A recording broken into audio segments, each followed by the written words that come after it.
a tremendous morning this morning. Thank you for your patience as we were getting a special set up for you, as we have a series of incredible people coming onto the show next week, and we are setting everything up so that you have everything that you need. And I'm very, very much looking forward to sharing all these specials with you. It is going to be I always say we have jam-packed shows. This is like a jam-pack and a packed show. There's a lot of great stuff coming up, and I can't wait to share it with all of you. So thank you so much for being here, hanging out where sports meets life on Wake Up Call with Dan Tortora inside of the Café Football studios. We appreciate you tremendously, and I can't thank you enough for being a part of the show every Monday through Friday from 9 a.m.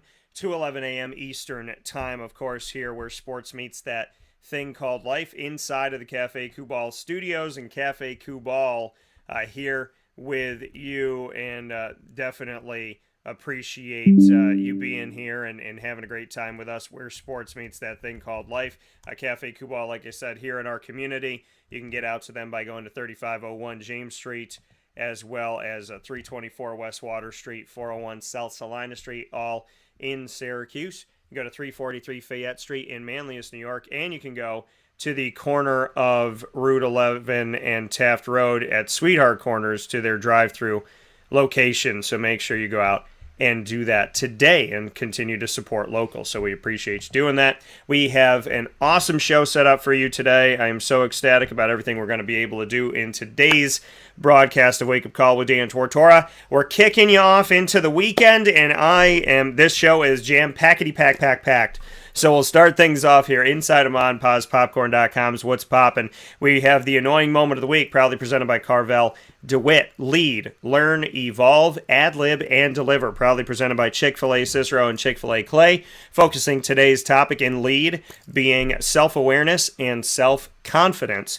Then we'll jump into our Top Dog of the Week at 10 a.m. Eastern Time, which is a video special that is also serving as the first interview since signing with the Michigan Panthers of the USFL. That is Cole Murphy, Syracuse Orange football alum, special teams member, and kicker. He made Wake Up Call with Dan Tortora his first stop after signing with the Michigan Panthers, and we're honoring him as the Top Dog of the Week, presented by K9 Kampground, as well as K9 Camp Dog Daycare. So we'll hear from him at 10 a.m. Eastern Time, and we'll round out the show as we always do on Fridays with Pacer Pride exclusive specials with student athletes, coaches, and administration of Marywood University. And we are spending this Friday with Miss Kerrie Brown, who's joining us from the Marywood Pacers women's lacrosse team, their head coach, speaking with us about adversity, navigating through the pandemic and what that's done to affect the team over the last couple of years, as well as what they can build upon this season, the recruiting that she has, and so much more, as Kerrie Brown will bring us through into the weekend. And typically around 10:30 a.m. Eastern Time, we're bringing you Pacer Pride. It'll be coming to you today at 10:45 a.m. Eastern Time, so we'll be going a little bit past 11 o'clock, and so make sure you stay with us and tune in for Kerrie Brown here, bringing us through into the weekend. So a lot of great stuff, a lot of great people, a lot of fun about to be had here on Wake Up Call with Dan Tortora, where sports meets that thing called life. So without further ado, let us jump into the annoying moment of the week. Jumping into that thing we call AMOW, so we'll be doing that right here. The annoying moment of the week, proudly presented by Carvel DeWitt on 4322 East Genesee Street in DeWitt, New York. It is what happy tastes like, and it is here for you every single week, all throughout the year. Doesn't matter the weather outside, we always have Carvel DeWitt, and you always have the annoying moment of the week on Wake Up Call.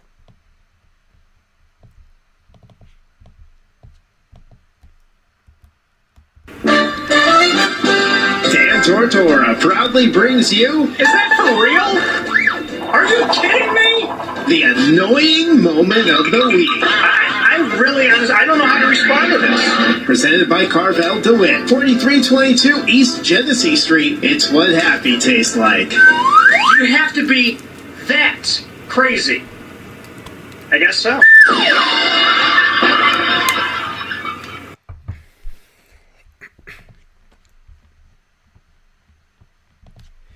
The annoying moment of the week for this week here on Wake Up Call with Dan Tortora, presented by Carvel DeWitt. My annoying moment of the week. What would that be? I would say, there's a few that I could go to. There's always a few. And, but I would say my annoying moment of the week are people that don't appreciate what they have. I would say that. I would say people that don't appreciate what they have would be my annoying moment. Listen, you may not have everything, right? You may have a wonderful wife and beautiful kids, but you don't make $1 million. Or, you may you may have a great job, but you have to work, crazy hours currently. Or you may have amazing friends, but maybe you don't have a mom or a dad to come home to, right? There's the reality that people that have continue to seek, right? And there's nothing wrong with getting after it. I get after it. Whenever I bring on a new business, I get hungry to bring on another business, not because I'm not satisfied with all the beautiful people I get to work with, but because I love the challenge. I love the challenge. I love going out there. I love talking with people and creating an atmosphere where people believe in what you do and believe in your vision and your mission. I love putting a team together, right? And so that means a lot to me. But my annoying moment of the week rests on the people, when you don't appreciate what you have. And listen, I think we're all culprits at some point in our lives to this. I know that I have been, where a couple days ago, all good things happen. Like somehow, like God it all worked out. Everything that I need, like everything I needed to work out with my schedule, and I'm running around, literally everything worked out. Every single thing worked out. And then there was just like one incidence of something that was like not ideal. And I focused on that. And then I thought to myself, I'm like, I spent all morning this morning thanking God for all of the beautiful things in my life and how everything worked out. And now I'm sitting here complaining about all this stuff. And it made it feel like it was like a tale of 2 days, right? It felt like it was 2 separate days that I was doing this, because in the morning, all these things worked out and I was so thankful. And then by the afternoon, I was, complaining and worrying and whatnot.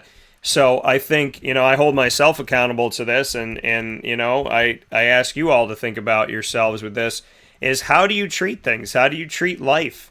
How do you celebrate, right? How do you celebrate the life that you have? And how do you celebrate the people within that life that you have? What do you do to be the best that you can possibly be? And do you appreciate what you have? Do you appreciate the blessings that are in your life? Because listen, life is not perfect. There's going to be adversity. There's going to be tough moments. There's going to be things we don't like. There's going to be things we do like. There's going to be ups. There's going to be downs. There's going to be around the corners. But how are you going to spend the life that you have? How are you going to celebrate the life that you have? And that is the question that I ask people all the time. I ask myself, how are you going to celebrate? And I think the annoying moment of the week being, people complaining. People always complain, right? There's always people that complain. There's always somebody you can find in your life who's going to complain about something. And the question is, are you going to be one of those people? Are you going to be a person that finds a solution to a problem? Or are you going to be a person that finds a problem to every solution?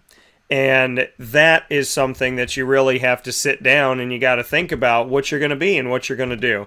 Because how you treat your life is eventually how your life turns around and treats you. And I think, like I said, listen, we have adversity, we have tough times, we have tough moments. But why do we complain so much? Why do people complain so much? And I say to people all the time, listen, if your complaint is traffic, at least you have a car. If your complaint is, you're married to somebody that you just think is really unfair and unkind, like, you have the decision to leave. You can leave. And I tell people that all the time. Stop acting like, and I know some people are in, tougher situations, and I feel for those people. But I always look at people and I say to myself, like, stop acting like, in most cases, no one's chained you to the ground. So stop acting like you're chained to the ground. Stop acting like that. You can move forward, right? I tell people, if you don't like your job, change it. Well, Dan, hey, then you know what? Then don't complain about it. If you're not going to make the change, then don't complain about it. Things are not easy to change sometimes. I get that 1,000,000%. But it doesn't mean you don't try. It doesn't mean you don't go out there. It doesn't mean you don't work to do something special. I just don't like hearing people complain. I don't like hearing myself complain. It annoys me to hear me complain. So, like I said, I'm putting my money where my mouth is. I don't like to complain, and I shouldn't be. And you shouldn't be complaining. And I think when push comes to shove, we have to really sit and think about how we're going to act in the world that we live in, and what type of people are we going to choose to be. Because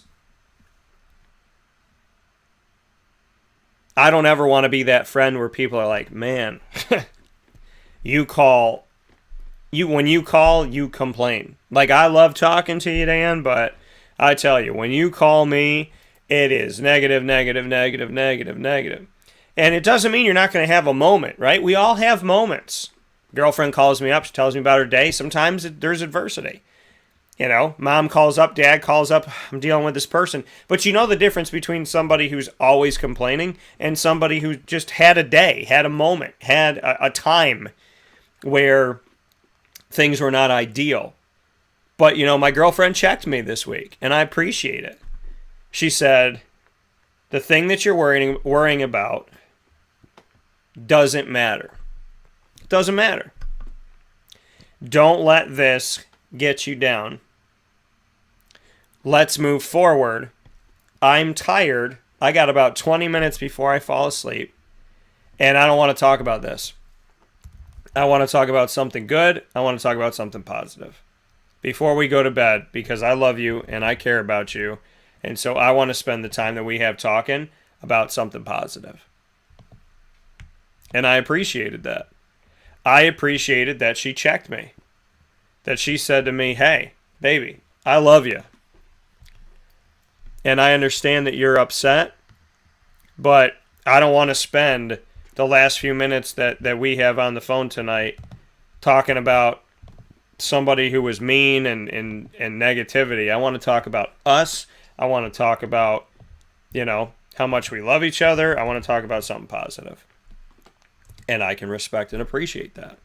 So don't be that person that, when you talk about annoying, you think about that car horn, the or the, you don't want to be that in somebody's life. You don't want to be the horn that they're like, gosh darn it, shut up. You know what I mean? You don't want to be the guy mowing the lawn Saturday morning at 6:15 a.m. when the neighbors are trying to sleep. You don't want to be that noise. And so how do you not be that noise? Doesn't mean you don't go through stuff in your life.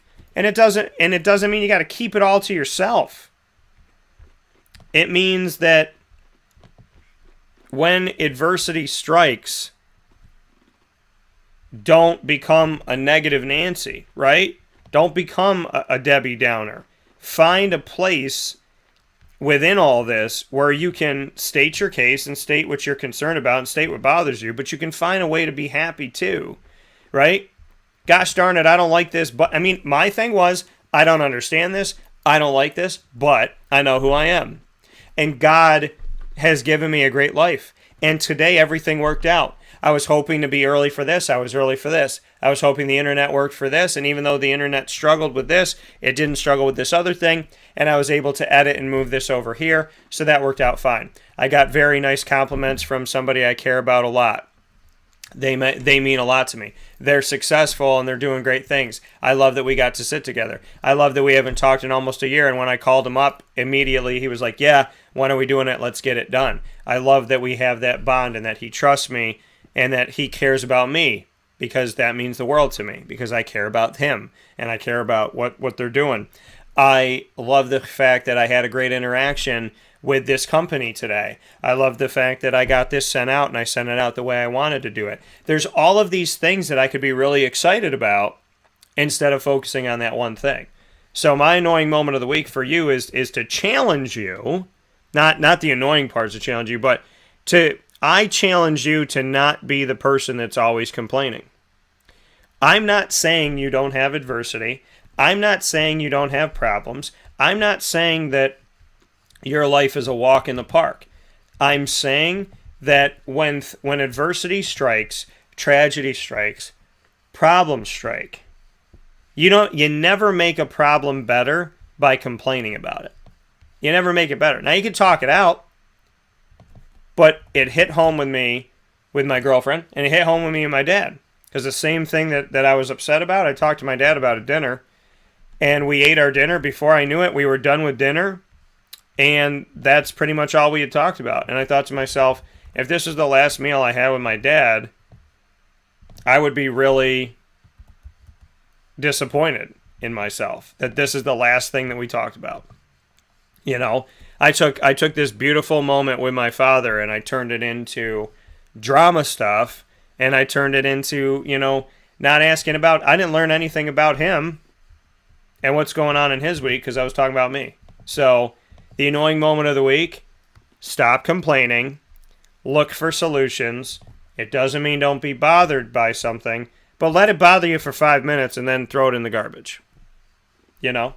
Because what can you do? What can you do? Complaining about something never made it better. So stop complaining.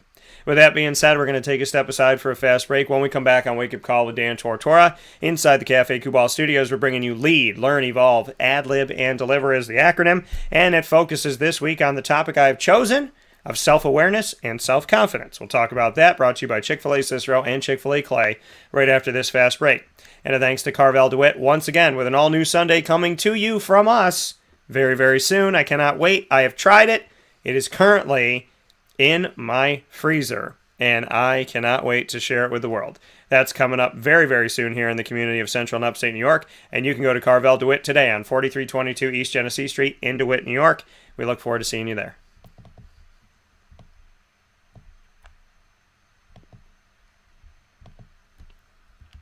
Carvel DeWitt, it's what happy tastes like. Do you know why? Because we make ice cream. Creamy, rich, flavorful ice cream. Not yogurt or iced milk like some of our competitors. Ice cream.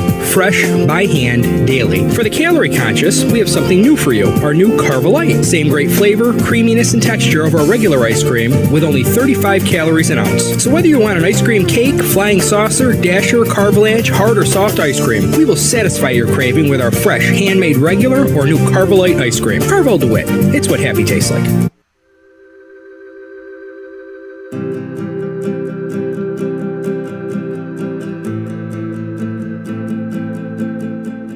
Cafe Football offers same-day local delivery of our products, offering no delivery charge for Onondaga County.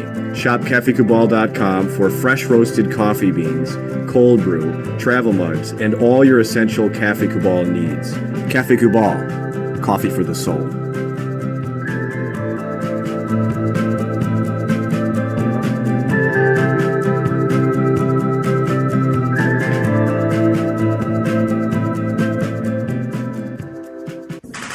The Wildcat Sports Pub in Camillus, New York is located on 3680 Milton Avenue in the Home Depot Plaza. It is your family-friendly sports bar and restaurant. Folks, some sports bars aren't family-friendly. Some family-friendly restaurants are not sports bars. The Wildcat Sports Pub in Camillus, New York is proud to be both. It is that marriage that you've been looking for years. The Wildcat Sports Pub is your home base for your sports bar and restaurant needs, games for the kids, indoor and outdoor activities, and enough things on the menu to come back every single week and get to try something new. They're open Sundays from noon to 8 p.m., Monday through Wednesday, 11 a.m. to 11 p.m., and Thursday through Saturday from 11 a.m. to midnight. For reservations and party information, call 315 487-2222 for the Wildcat family-friendly sports pub and restaurant.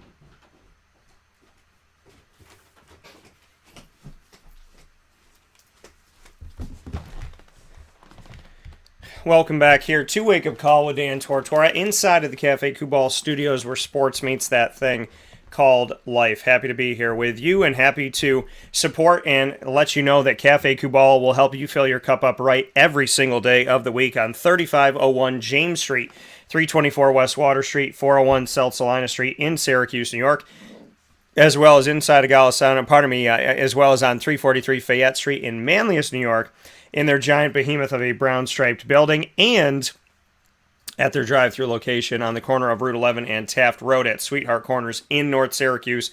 So make sure you head out to Café Football today and fill your cup up right. Continuing on here in MonPazPopcorn.com is What's Poppin'. We are here with Lead, Learn, Evolve, Ad-Lib, and Deliver. Happy to be here with you.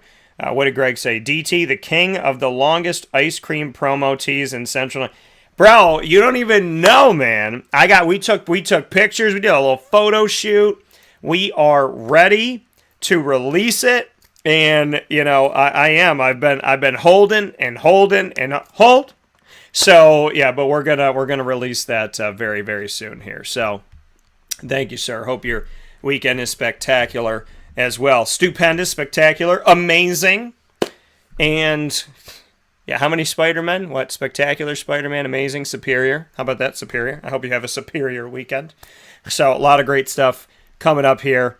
And, yes, I am doing a long promo tease for what we have coming out. But I'm really, really excited about it. It's going to be amazing and incredible. So, can't wait to share it with you.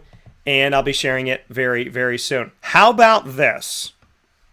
How about this, Greg, since you have pushed the envelope? How about this? I will be releasing our new Sunday at Carvel this month. Okay? And our social media will tell you when. Facebook at WakeUpCallDT, the Twitters at CallDT, and Instagram at WakeUpCall_DT. You need to connect yourself to our social media, because our social media will be telling you when we're going to make that release known to the world, and I'm excited for it. So, a lot of great stuff coming up. I can't wait to have you try it. Like I said, it's in my freezer. I've already had it. It is incredible. It's incredible a few days later. If you grab it, you come home from Carvel DeWitt, you put it in the freezer, and you have it a day or two later, it's still incredible. That's how good this Sunday is. That's how good these toppings are and everything that we've done. There's a theme around this. There's a partnership around this. There's a community building tool around this. There's a recruiting element to this. What is it? I'm going to tell you soon. Stay tuned. I'm like Ryan Seacrest saying, and the Sunday is coming up right after this. So but you know, it is. I'm Seacresting better than Seacrest right now, right? That's how I feel. So it's all coming up soon. I'm excited to tell you, and we will be telling you very, very, very, very, very soon here in May. So be patient, because we want you to be able to walk in and see the nice display that we're going to have. So a lot of great stuff coming up. Very excited for that, and can't wait to unveil our new Sunday to you and what it's called and what's in it and all the good stuff at Carvel DeWitt. What happy tastes like. 4322 East Genesee Street in DeWitt, New York. So with that being said, we're jumping into our next piece of What's Poppin' from Ma and Pa's Kettle Corn and Popcorn Factory. And that brings us to Lead, Learn, Evolve, Ad-Lib, and Deliver. And that is presented by Chick-fil-A Cicero and Chick-fil-A Clay.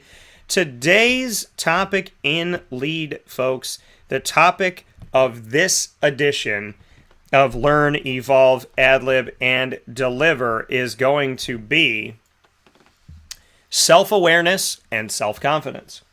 Self-awareness and self-confidence. I want to start things off by reading you the definition of what it means to be self-aware. So, self-awareness definition: conscious knowledge of one's own character, feelings, motives, and desires.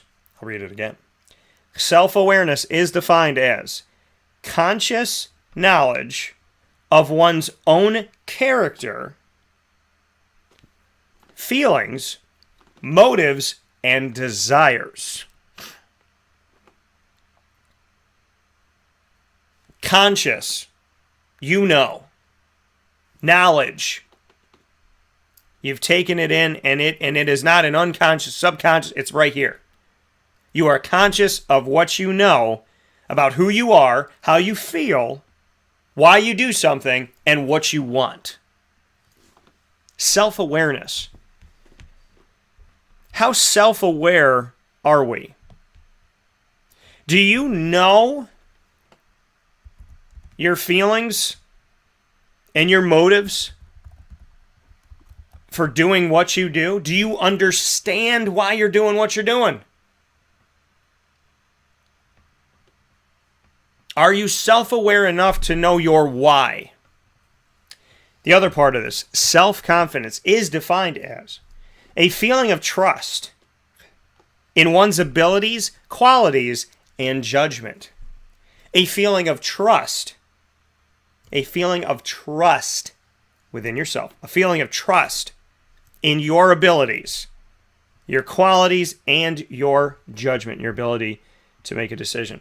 You trust yourself, what you can do, who you are, and what you are. So are we self-aware? Are we confident? That is my question to you today. Have you taken the time to become self-aware, to have conscious knowledge of why you do what you do, of who you are? And are you confident? Do you have a feeling of trust in your abilities? Do you have a feeling of trust in your qualities and in your ability to make a judgment call? You can't have one without the other, right? If you're not self-aware, I don't know how you can be self-confident. If you don't know who you are, how can you be confident in that person? And if you're confident in who you are, then you would have to know who you are. So you have to know who you are to be confident, and in order to be confident, you have to know who you are. One hand washes the other. We can't be aware of who we are and appreciate. Let me put it to you like this. To be confident, you have to know who you are. To be aware of who you are, you don't have to necessarily be confident in that. You know who you are, but maybe you don't like who you are. You have conscious knowledge of who you are, but maybe you don't trust it. So I think that self-awareness and self-confidence are the things that we must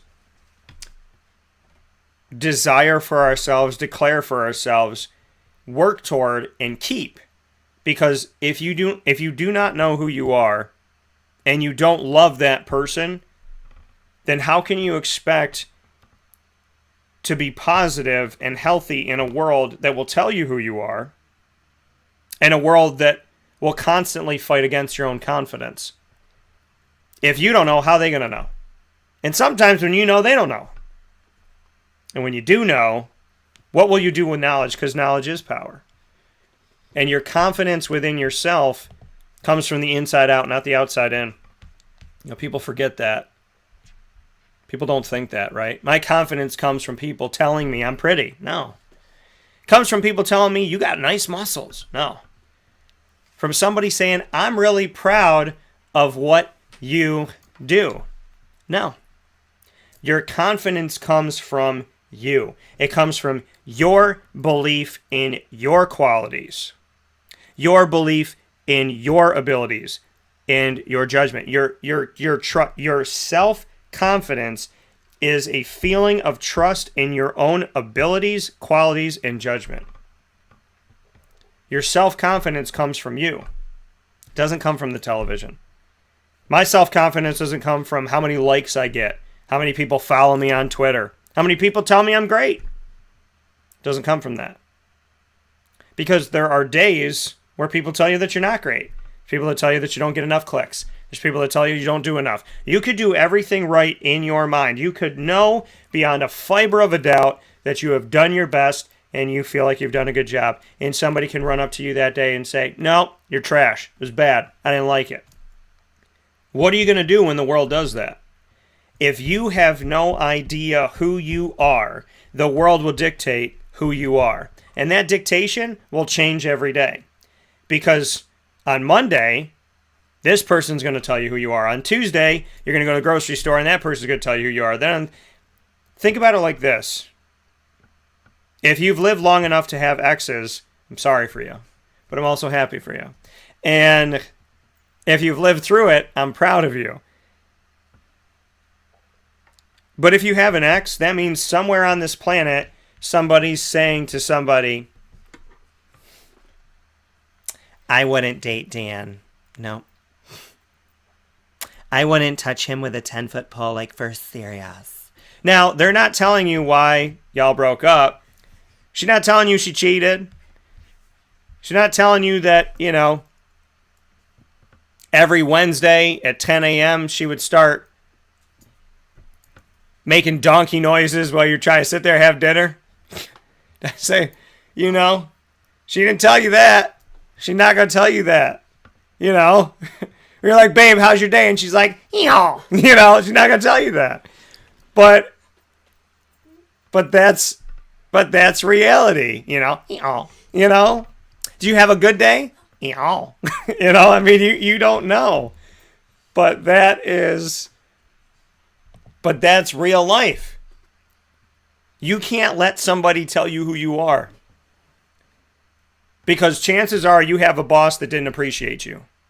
Chances are you dated somebody that didn't appreciate you. Chances are you had a friend that didn't spend enough time getting to know who you are.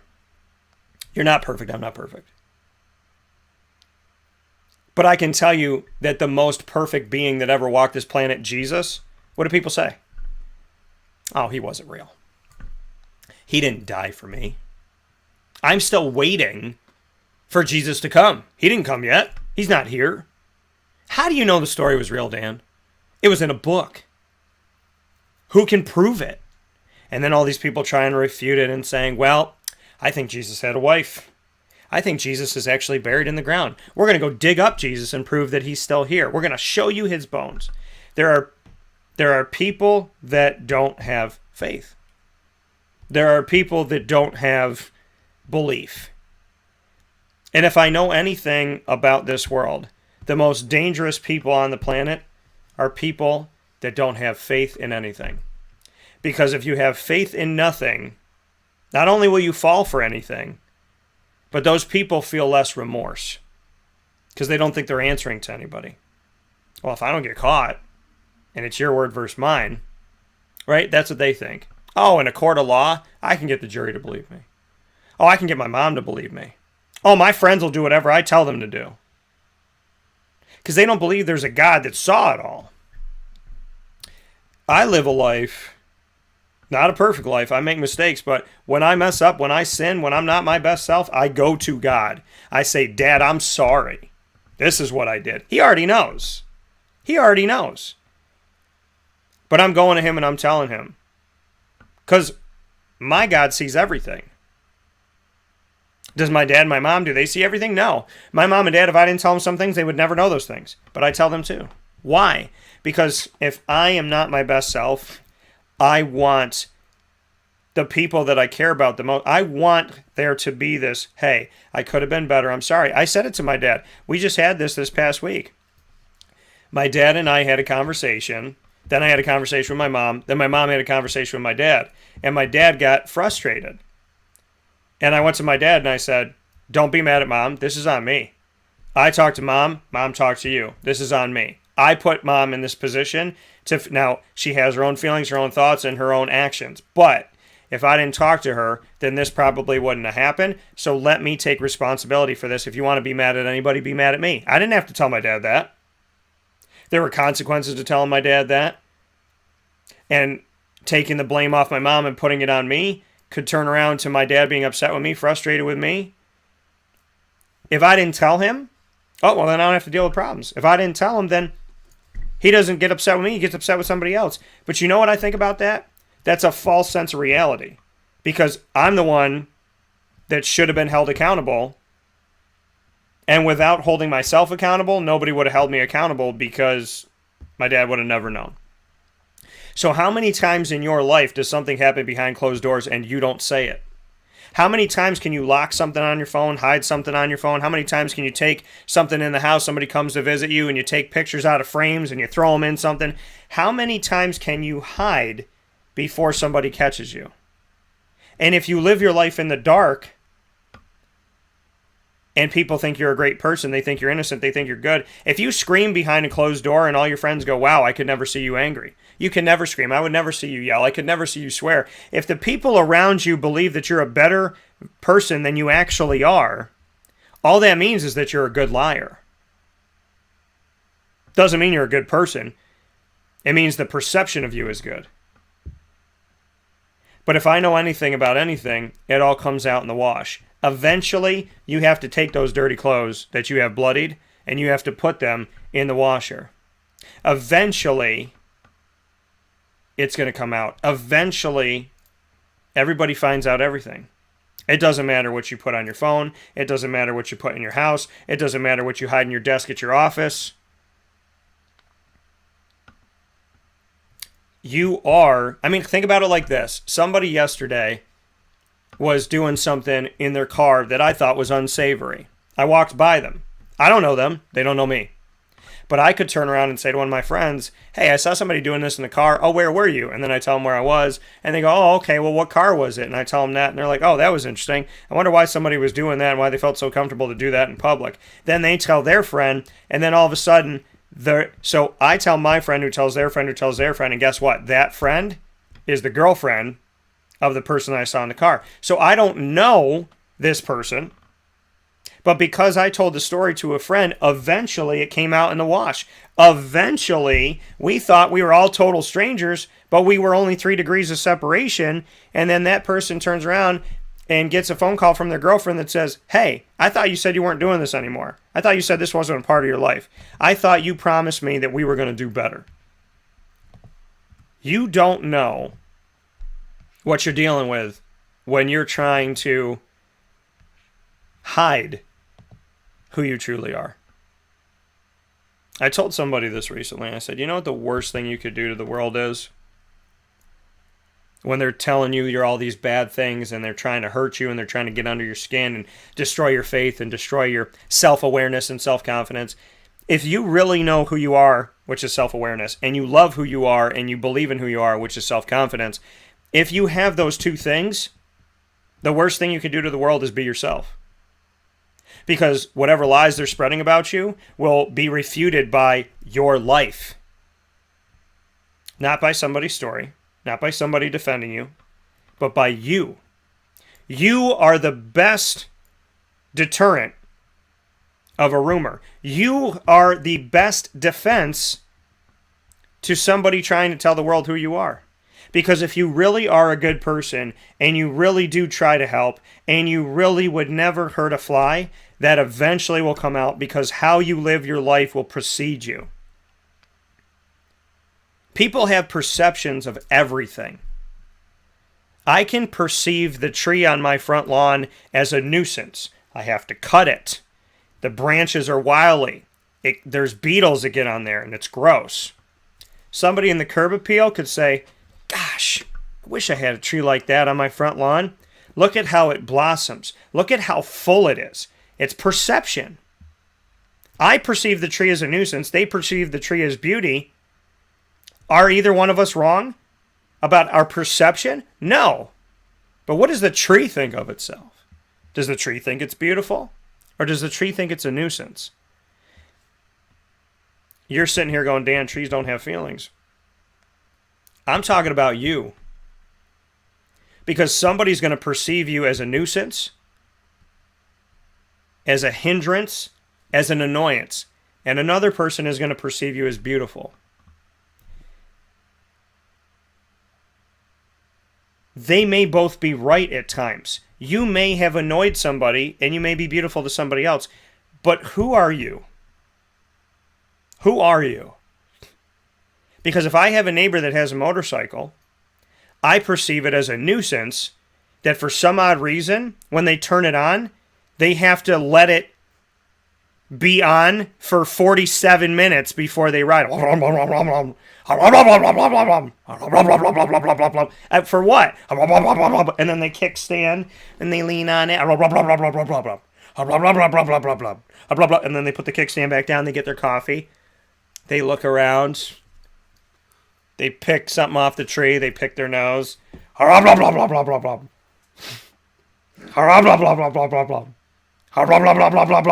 then they finally take off, and I'm going, I don't know what proper etiquette is of a motorcycle, but with gas being $792 a gallon right now, I would imagine that I wouldn't be. I don't think that that's the life that I want to live.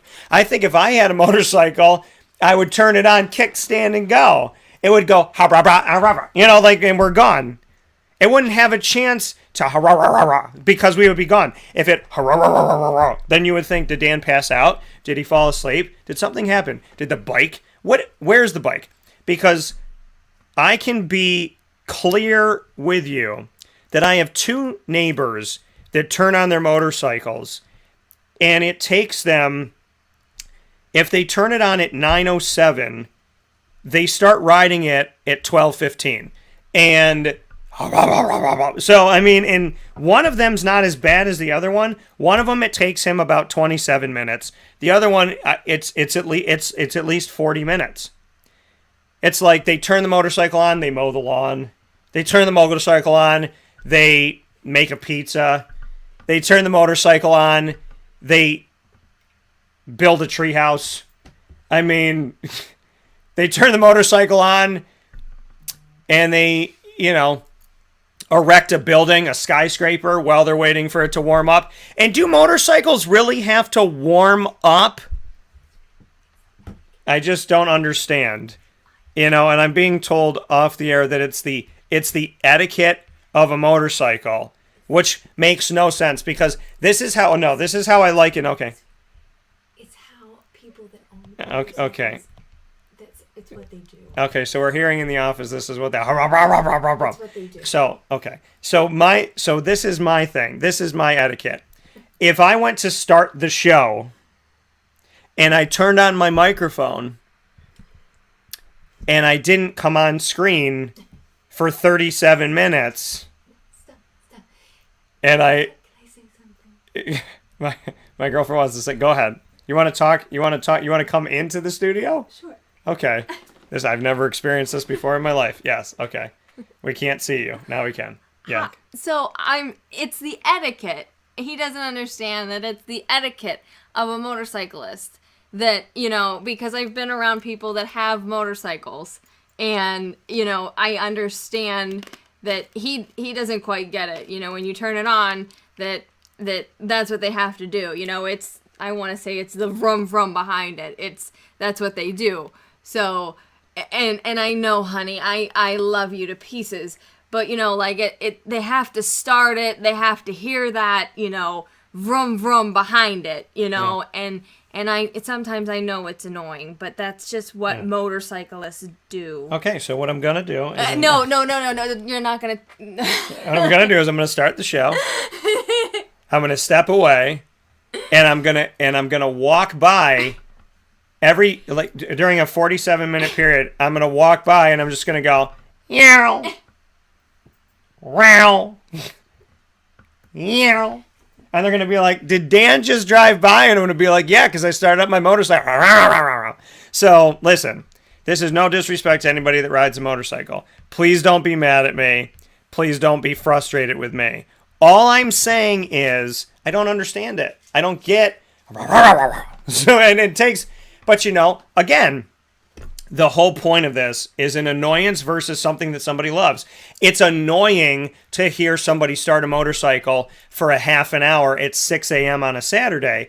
But for the motorcyclist, hearing that vroom, hearing that You know, it gets them psyched for the trip they're about to take because everything is relative when it comes to perception. But do you know who you are? Does that motorcycle feel good when it turns on? Or does it feel like it's bothering somebody? When you walk into a room, do you feel good? Or do you feel like you're bothering somebody? When you step into a room full of strangers, are you self-aware of your abilities, your qualities, who you are, what you do? Are you aware of your why, your motives?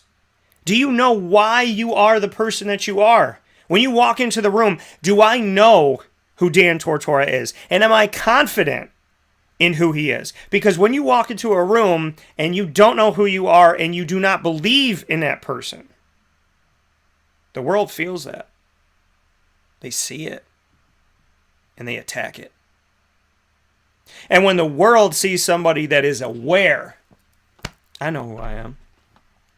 I'm Daniel Mother Freaking Tortora. I'm proud of that man. He has been raised by the best of them. Forget the rest of them. I do what I love. I love what I do. I know who I am. I am aware that I believe in God. I love making people laugh. I love celebrating my life. I love doing good things. I know I love to do good. I love to make people laugh. I love to smile. I have a strong faith. I love being alive. And when I feel most alive, it's when I'm chasing my dreams. And I'm around the people that I love. So Lily agrees. And I'm confident in that. But there's moments where I didn't have that confidence. There's moments where you didn't have that confidence. You know, there's moments where we have it, and there's moments where we don't have that confidence. And the question is, when you don't have it, do you seek it out? Do you go get it? Or do you let it die? Because to be confident in your abilities, to be confident in who you are, it's not a once-in-a-lifetime thing. It's an everyday task. And sometimes it's a tall task. Sometimes it's a big ask. To be confident. To know who you are beyond a doubt. But I'll tell you, when you're not confident, everything good in your life gets questioned. Every part of your life that you value and you love dearly becomes a threat.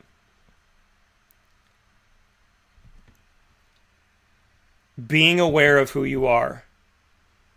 Right? I'm a motorcycle. I want to rev. I'm a tree. I want to spread my branches out and I want to show the world my flowers. I know who I am and I'm confident.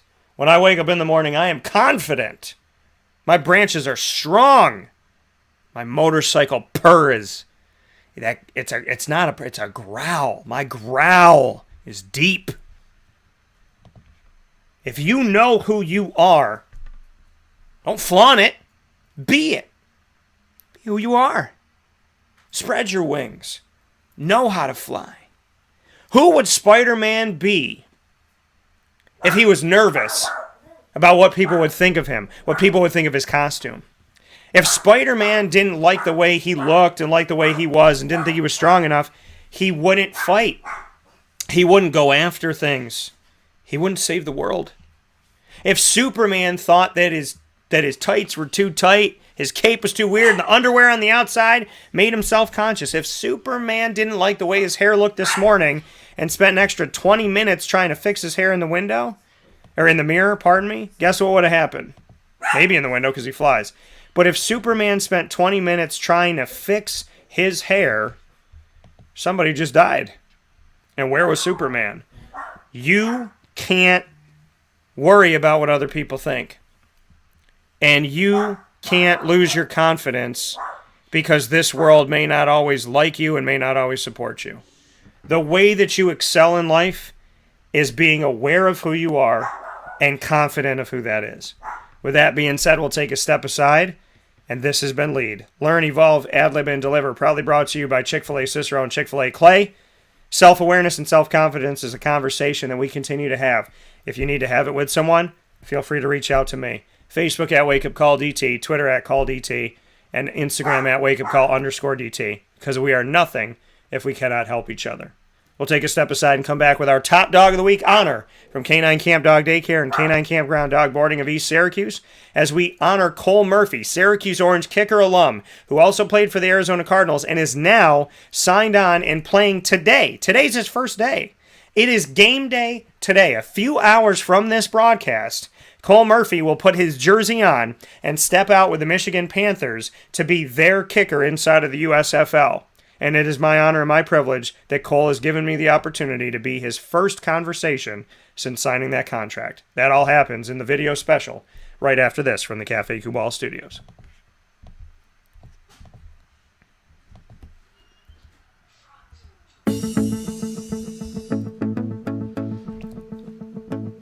Avicoli's, located on the corner of Route 57 and Wetzel Road in Liverpool, New York, has been your trusted neighbor for decades. Located just steps from Liverpool High School, we're happy to have the Liverpool Warriors on-site, on-location broadcast at Avicoli's through Wake Up Call with Dan Tortora every single month, featuring student athletes, coaches, and administration throughout the year from Liverpool High School. Head out to Avicoli's today on the corner of Route 57 and Wetzel Road in Liverpool, New York, open Tuesday through Sunday for lunch, dinner, and drinks. We'd love to see you out there. And of course, you can call them at 315-622-5100 for takeout, delivery, and catering. That's 315-622-5100. And also find them on myavicolis.com. That's myavicollis.com.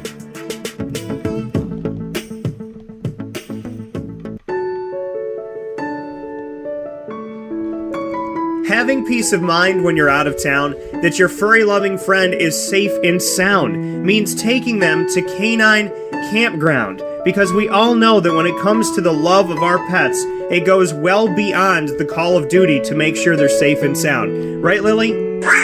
So take a ride to 242 Johnson Street in East Syracuse, New York, and see Canine Kampground and where your dog will be staying in the classic cabin, the executive cabin, the grand cabin, or of course the luxury cabin, because if you know Lily, you know she loves luxury. Now you don't have to wait to the last minute to find a family member or a friend that'll take your dog for a few days. Call Canine Kampground at 315-299-4013. That's 315-299-4013. Their drop-off and pickup times are Monday through Sunday. Check K9Kampground.com for more information. That's the letter K, the number 9, and Kampground spelled with a K.com. K9Kampground.com. When you're going out of town, bring your dog to Canine Kampground.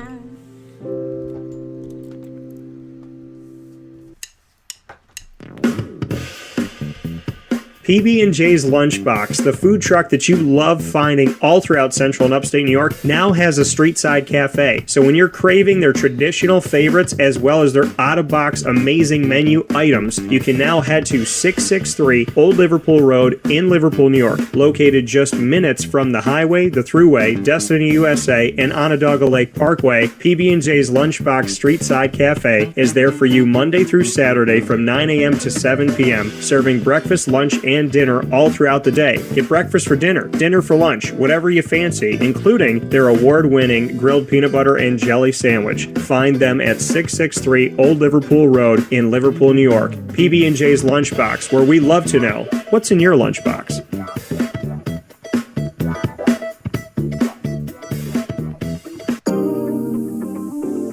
As a patient, what do we want? To be cared for, to be listened to, and to have someone walk us through the process on our path to victory. Victory Sports Medicine and Orthopedics does all of those things beautifully, with Dr. Mark Petropoli leading the team on 791 West Genesee Street in Skaneateles, New York, located minutes from beautiful Skaneateles Lake. Whatever your injury may be from head to toe, preventative care, rehab, physical therapy, laser therapy, and surgery are all available at Victory Sports Medicine and Orthopedics, where they care about us, they listen to us, and they understand that everyone's path to victory is a little bit different. Let them help you on yours by calling 315-685-7544 to make your appointment today. That's 315-685-7544. And find out more information at victorysportsmedicine.com.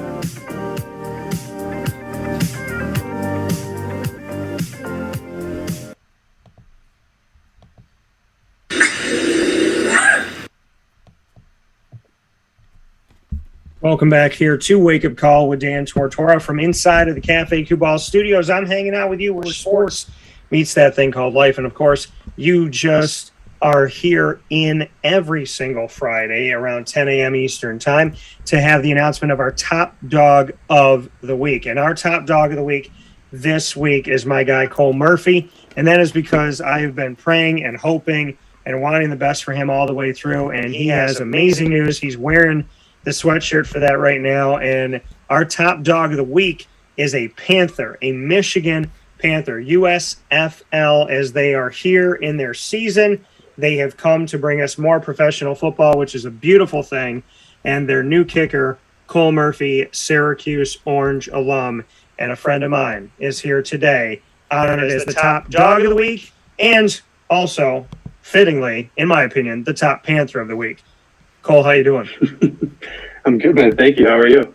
Doing very well. And you know, listen, I'm so excited because, I mean, I remember, you know, I'm talking with you in my car. We did a show where we did a Zoom and you were in your car, and just, you know, catching up with you and speaking about your hopes and your dreams, and you're doing this and that, but you're still training. You weren't giving up on your desire to play professionally. So just bring me into, you know, never ceasing on your dreams, keeping yourself prepared, and the whole notion of if you're ready, you don't have to get ready. Yeah, absolutely. I think in the past year, maybe 8 months or so, I've been just training like crazy, working with all my guys that I've been training for the last couple of years, and I've been really just staying tough. I mean, knowing that you can get a phone call at any moment. I've kind of modified my training. I've modified some of the things I've added in, taken out. And overall, I think it's been really beneficial. I mean, I started working with the sports psychologist for the Rams. She's been really, really helpful. And yeah, I mean, just at the end of the day, knowing that as long as I'm doing the right things, good things are going to happen afterwards. You know, and that's the thing. What do you feel has gotten you here? And I know you mentioned that, you know, you've adjusted some things, you've done some different things in your training and whatnot. So what can you say about, you know, those pieces that you adjusted, took out, put in that you feel have been beneficial to getting you where you are? I think a lot of it comes down to training quality versus quantity.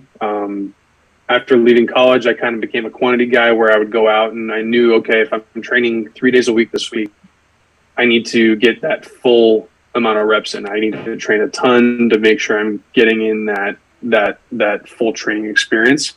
Yeah. And so, you know, when I was driving down to Carlsbad all the time and I was working with John Carney, I used to feel like I needed to get like 60, 80 reps a day to feel like I really did what I needed to do to go down there. Cause it's a 2+ hour drive each way. And in the last 8 months, I've learned, okay, I can cut the reps back and I can start working on sticking through my routine. I can do some more stuff on air. I can lift in different ways so that I'm not straining myself quite so hard, and I can actually train smarter rather than training harder. And actually has, in the last 8 months, produced way better results. And, you know, you talk about training smarter rather than harder. For life in general, people talk about that all the time. And I had to learn that, right? Work smarter and not necessarily harder. Like, I was running myself to a place where it was not healthy, and I was doing a ton of work, but it was just kind of like, you know, your brain just feeling like you're going to blow up, and you needed to be smart and be more healthy. How did you learn to transition in that way? And what can you say to people that, you know, are training and out there doing everything that they can, and they're working really hard, but they're not necessarily working as smart? Because you get to that breaking point. I mean, I got to that point where it's like, hey, I'm doing all this work and it's good work, but I have to find a healthier way to do this. So I'd love for you to speak a little bit deeper on that, because I know personally how important it is to make sure you're taking care of yourself while you're also out there going after what you want. Yeah, I mean, you're absolutely right. I think it sometimes comes down to, short-term versus long-term goals. Do I want to train and be in a place where I can be called at any moment and be able to go and flat and be completely fine, whether it's in the USFL, the NFL, or for a job interview, or for really anything in life. I think if you plan everything accordingly, you can actually measure out exactly how many reps you need to get kicking wise. So now, like when I go out there, if I'm training 3 days a week or even 2 days a week, sometimes I can actually go in and I can go, okay, if I'm training 2 days a week this month, how many reps do I need to actually believe that I have done everything I need to do in order to make sure that I'm comfortable that if I get a phone call, I can go out there and within, 10 to 15 reps warming up, I'm good to go. And that includes, not going crazy hard in the weight room. It means, doing the right exercises, working on balance, working on flexibility, making sure that I am at my peak performance at all times. I mean, I at one point I was training so hard all the time that I felt like I was at 100% when I would go out there. And in reality, I was at like 75, 80%. And I was running myself into the ground all the time because I was like, I need to be ready. And once I started meeting with my sports psychologist and I was talking with her a bunch, she kind of took me through the numbers and she just broke it down. She's like, do you really think this many reps per week or per month is beneficial? Because all of a sudden, every day that you're not training, you're exhausted. You don't want to do anything. You don't want to work. You don't want to train other guys. You don't want to do anything. Whereas if you cut the reps in half, all of a sudden you feel good 24/7. You can go out there, you're satisfied with the work that you got, and you can train smart, and you can go and work with other guys and not feel drained whatsoever. Yeah, and I think, like you said, it's about making those adjustments. And the whole point of you staying ready and staying prepared, how did you mentally do that? Because you're chasing your dreams, right? You want to make them a reality, but it gets frustrating because you're in control of what you do, but you're not in control of getting the phone call, right? You can't make people call you. You can't make people bring you in. So how did you mentally get through all of this? I mean, you played in college at Syracuse. You did a tremendous job there. You left a huge mark. And, you lie in the record books there. You have your place in Syracuse special teams history. And at the same time, then you had an opportunity with the Arizona Cardinals and the NFL. You and I did a show when that opportunity came about. So, you've seen different things and you've had different moments. How did you stay mentally strong and mentally tough to continue to train and continue to say, hey, I didn't get a phone call today, but I'm going to go out and train. I didn't get a phone call for the last 3 months, but I'm going to go out and do this. I'm going to watch this film. I'm going to work on my technique. I'm going to change a few things here. I'm going to make sure I'm smart in these moments. I'm going to make sure that I get more rest, or I do this with my diet. What kept you mentally in the game when you didn't get the phone call? I always had something in mind, whether it was a goal or a certain date that I knew I needed to be ready by, whatever it was. I had something where I knew that when I was training, I thought, okay, I have a combine on this day, which is 6 weeks from now, which means I have to be X% better every single week going into that day. Or like another great example was the USFL Combine. That was in, I believe, early March. And I was like, okay, I need to be ready to go before that date, because when I get that phone call, I'm going to be flying out in the next week or so. And just always figuring out that there is a goal in mind before you go and you start training, that keeps you down your lane, because you've got something that you're aiming for. It's the same idea like when you're in school. If you're just learning and you don't have a test coming up, or if you don't have something that you're specifically working on, it gets boring. It gets stale. There's no purpose behind it, because you're not trying to get to the next level. You're not trying to get to the next challenge. So for me, that's always my biggest thing. I'm always looking forward to the next combine, the next Zoom workout, the next draft for new leagues, all that kind of stuff. Speaking here with Cole Murphy, a Syracuse Orange kicker alum who has an opportunity now signing with the Michigan Panthers and on the roster here for the USFL. What can you say about how football has evolved here in America, right? We have the NFL, but the USFL is here in its reality. It's existed before, but now here's a new existence. There will be the reemergence of a third iteration of the XFL.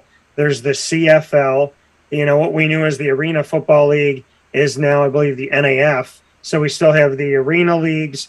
We have the CFL, the USFL, the XFL, the NFL, and we have, you know, the FCF, fan-controlled football and whatnot. So what can you say about where football currently is in North America when we include Canada, that it's not just the NFL anymore? I think you're seeing a lot more opportunities for guys that haven't had their shot yet to go in there and make plays, get good film, and ultimately be seen to eventually go to the NFL. I mean, for right now, the NFL is viewed as the gold standard. And really for them, their farming system is college. There's no other way for them to get players. I mean, you see maybe one guy a year, two guys a year come out of somewhere in Germany or somewhere in England or somewhere in Australia. And there's really no other way to go about it other than going through the college ranks. And I think now with a lot of these other leagues like the XFL and, you know, for right now, the USFL, I think the USFL is going to eventually grow and become a very good competition or even partner with the NFL. It's an opportunity for these to get good reps. It's a good opportunity for them to get the knowledge, the strength, the maturity to be able to go on and play in these other leagues.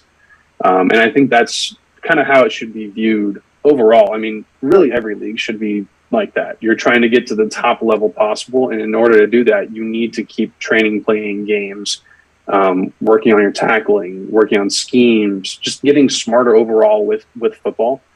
And I think these are the best ways to do it. Yeah, you know, and like you said, you think that, you know, the USFL will continue to evolve and whatnot.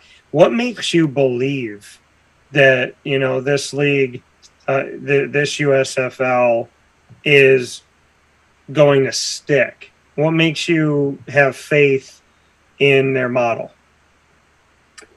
Well, I think part of it is that they're owned and operated by Fox, so they've already got the entire TV model built into it. I mean, really, the whole thing is based around the TV market. I mean, you've got the United by Football show, which is kind of like their version of Hard Knocks. You've got all the time, you see these guys getting different interviews and all this great stuff that's all incorporated with Fox. And I know they're also doing stuff with NBC. So I think that's a huge part of it. So you've actually got a TV network backing it so that it constantly is going to be shown on TV and you're going to get more and more fans throughout the country. In addition, I mean, you could tell right now, just when you watch some of the games, there's a lot of fans already here and we're only in one city. And I can only imagine when we start going to Michigan, to New Jersey, to Tampa Bay, or to New Orleans, that you're going to start to see a bigger fan base growing and growing and growing. And, you know, in addition to, we've got a lot of cool technology. I don't know if you've seen a lot of the games, but they have the cool drone footage where these guys are actually flying manned drones and you see live views of what's going on the plays. So they've got a lot of good things going for them. And yeah, I mean, I think they have a lot of the right pieces in place, but, you know, historically, a lot of these leagues have not done well. So they've got to keep that momentum going. So you think that ultimately, with their connection with Fox Sports right off the bat and NBC and making sure that their games are on TV and there's this prime time placement, that's already started off with a positive model, that you think instead of, you know, starting and then trying to get a network on, that they really jumped off the league by saying, I mean, hey, look it, we're going to be, and I was looking at, you know, the game, what channel they were on. I was like, okay, you know, every single game is on a strong network. Every single game is like right in front of your face. So you think that ultimately, and I agree with you, that was such a good way to start the model. Is there something else? I mean, you talked about the fan base. How do you see the fan base? Because we see these great angles in the games and different things in the games, but then we look to the stands and it doesn't look like there's a lot of fans in the stands. So what makes you say that, you know, you really see this fan base? What are we not seeing? What do we not know about the fan bases right now? I think the biggest thing is when you go and you watch a lot of these games, for, let's say, when you watch like the Michigan Panthers playing against Tampa Bay on Friday, you're not going to have a lot of people from either area coming to watch the game. And I think that's why you're not going to have a ton of fans there. But when you go and you watch like the Birmingham Stallions, who, you know, they're undefeated and technically they're the home team at basically every single game. Every game that they play at is pretty full, and it's pretty awesome to see how many people are actually coming out to watch those games. And I think that's the biggest indicator, not necessarily that every single game is full, but the one home team in the stadium is typically filling up the stand the entire time. And I will say too, I mean, you know, Birmingham has a love of football. I mean, they used to host the Iron Bowl. UAB is here. They've got a lot of sports background and they love football. But when they start going to their home cities, I think you're going to see a similar build, if not better, actually, because you'll actually have fans that have already watched it for a year, and then they go, okay, this football's pretty good. Yeah, I don't mind going to watch them play in April or May or June. You know, and that's the thing, like you said, you know, the USFL playing their entire regular season in Birmingham, Alabama. You know, I mean, I would imagine that this is a helpful way of, you know, in the world that we live in with the pandemic and whatnot, to have some type of controlled bubble, to have all the teams here. But, you know, and I think and that's why I wanted to talk about the fan side of it, because I think it's a misconception. Like you said, if all the games are in Birmingham, Alabama, you don't have the home team, Michigan, you know, you don't have the Michigan fans in Michigan. You don't have the Tampa fans in Tampa. You don't have the Pitt fans in Pitt. So, you know, what we see on television isn't an adequate representation. Like or dislike the model that it's all being played in Birmingham, Alabama for this first season. And I mean, do you think it's good as far as maybe controlling that bubble and I would imagine too, controlling the cost as well? Yeah, I mean, it's a huge save in terms of cost. I think that's one of the big things that a lot of the newer leagues tend to mess up. And I think the AAF was actually one of the biggest ones. They had this grand scheme of what was going to happen. And then all of a sudden the numbers started to pile up and they go, oh, this is really expensive. We can't do that. And I think that's why they're doing everything all in one location, you know, travel costs and hotel costs and different stadium fees every single week. It piles up and up and up. Whereas if you do it in one spot, especially for a first year league, it keeps the cost not to a minimum, but it's controllable and you know exactly what you're in for. You can't all of a sudden be told, hey, you know, we're going to up the rates. When you signed it, you know exactly what we're getting. So I think they really figuring out what the numbers were going to be before they even started. And I think that's what you need when you first start any league. Yeah, you know, and I think taking a look at some of this here, you know, games at Protective Stadium as well as having some games played. Well, Protective Stadium, first and foremost, a 45,000 seat stadium downtown. It's the home of the University of Alabama at Birmingham Blazers, UAB, who are in Conference USA, who will eventually be in the American Athletic Conference. And some games also played at historic Legion Field. Training facilities, as well as office space, event staff, and other amenities are there to operate from Birmingham, Alabama. I do want to make a note here. Edward Hartman, USFL Executive Vice President, Business Operations, said, quote, "We appreciate the tremendous support and commitment from the city of Birmingham, Jefferson County, Birmingham Jefferson Convention Complex, the Birmingham Park and Recreation Board, and the Greater Birmingham Convention and Visitors Bureau. Birmingham is one of America's most dynamic and welcoming cities with world-class facilities, highlighted by the state-of-the-art Protective Stadium, now home to the USFL. Located downtown, it's within walking distance to the hotels where players will reside and many other amenities. We can't wait to make football magic in the Magic City on April 16th, because it's obviously going into the season, when the hometown Stallions take on the Generals to kick off the inaugural USFL season."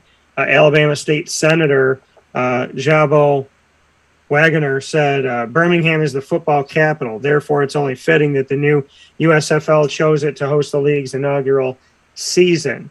Birmingham's facilities to accommodate athletes, coaches, and fans are new and second to none, and I'm proud of the way our community leaders recognize the benefits and national exposure this opportunity provides.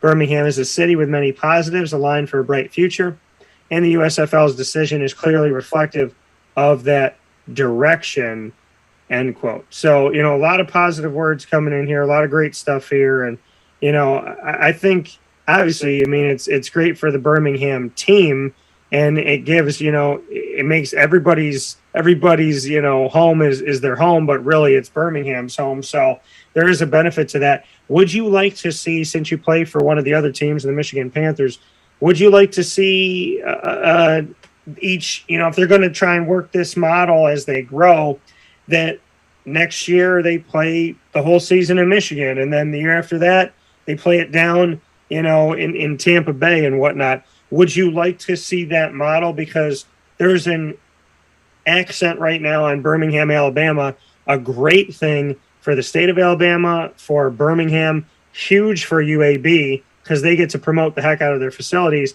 and a great perk for the American Athletic Conference, who's close by in Irving, Texas, in their headquarters, and they get to boast of the fact that the USFL is playing at the home of one of the teams that they just, are going to be bringing in for all sports, including football, into the American Athletic Conference. So there's a lot of great going on for Birmingham, but would you like to see the model kind of pay it back to each city and then say, okay, you know what? Now we're going to Michigan. Now we're going to Tampa. Now we're going to Pittsburgh. What are your thoughts on that? I think right now, I think the plan, and I don't know for sure, but I think the plan is after this first year, every team will go back to their home state and we'll kind of play like a normal season where everybody travels everywhere. I think it'd be interesting to have a hub city in every single year, but I just don't know if it would work out necessarily, because then you would have that same issue where all of a sudden one team is they're the fan favorite over and over and over, depending on the year, obviously. And I think it's the same kind of issue that the NFL was running into with Tampa Bay and LA hosting their own Super Bowls the last couple of years, where all of a sudden it was 90% one team and 10% the other team. That's one thing I think that after the first year, they're going to go and make sure that every single team is, represented by their own city or state. Yeah, and I think obviously playing this for a year, lowering the cost, doing it at a central place, doing it in the South, which, it's God family football. And so to have all of that together, it's a huge help. But, I think, obviously you want to be able to send it home. I think it's hard for the fans to get around the teams that they don't get to see. But at the same time, maybe it'll make them hungry. And fans might turn around and say, okay, well, a lot of leagues tried to start. They tried to come back. They tried to go a year. They didn't make it. If they see the USFL strong after this, and then all the teams get to go home, then hopefully that'll send people there. And listen, it's at a time where there's no football on. It's at a time where people are jonesing for college football. They're jonesing for the NFL. So fans are going to show up. They're going to give it a shot. They're going to give it an opportunity. It's a way to cut costs to start off year one, but I think you got to go home. If you wanted to do each host city, like I said, if they bounce around and whatnot, then, if you expand the league, you're going to be chasing forever. And you got to have your Michigan fans in Michigan, and you got to have your Pitt fans in Pitt, and so on and so forth, in New Jersey and whatnot. I do want to make note of this because we talked about this. NBC Sports and Fox Sports both have multi-year agreements with the USFL. So even though it's a new league, they have multi-year agreements, which shows the hope for the future and what the USFL is investing. It puts them as the official media partners, committed to carrying all 43 regular and postseason games. The league will release a comprehensive television. They have the comprehensive television schedule. Now, NBC Sports is presenting 22 USFL games this year on NBC, which has 9, USA Network, which has 9, and Peacock with 4. And Fox Sports will carry 22 games split between Fox, which has 14, and Fox Sports 1, which has 8. So huge on this. It'll give the USFL 22 broadcast windows, more than any regularly scheduled sport in the first half of the year. And obviously there's 8 teams. For those that need to know, the Birmingham Stallions, the Houston Gamblers, New Orleans Breakers, Tampa Bay Bandits in the South Division, and the North Division with the Pittsburgh Maulers, New Jersey Generals, Philadelphia Stars, and the Michigan Panthers that Cole Murphy is a part of. So, exciting to see this. each team playing a 10-game schedule, followed by semifinals between the top 2 teams in each division and a championship game between the divisional winners. I like the model. I like what they're doing. I love that NBC and Fox are behind it, and it's for multi-year deals. And I know that you just got signed here recently, and this is your first interview, exclusive first interview, I should say, since you signed, which I'm honored that you let me do this. But you just got here. You just got onto the team. You got to Birmingham, Alabama. You're with the Michigan Panthers. What's it like to be on campus, so to speak? Because they're putting you guys up in hotels, but all the teams are here. So all 8 teams have converged on one city. What is that experience like? Because I know you said that you know some guys and didn't even know that they were in the USFL, and you went and got on the elevator, and you're like, hey, what are you doing here? And it's, oh, I'm playing for this team. So what's it like to have 8 teams all together where you get to live in this world that's very unique to the sport of football, where, collegiately, professionally, it's very rare that you're going to all be in the same place, where you're bumping into, guys from all these teams, and you're going out to grab dinner, and this might be a team you're going to see in 3 weeks. This team you're playing tomorrow. It has to be a very unique campus feel to have the entire USFL in one place.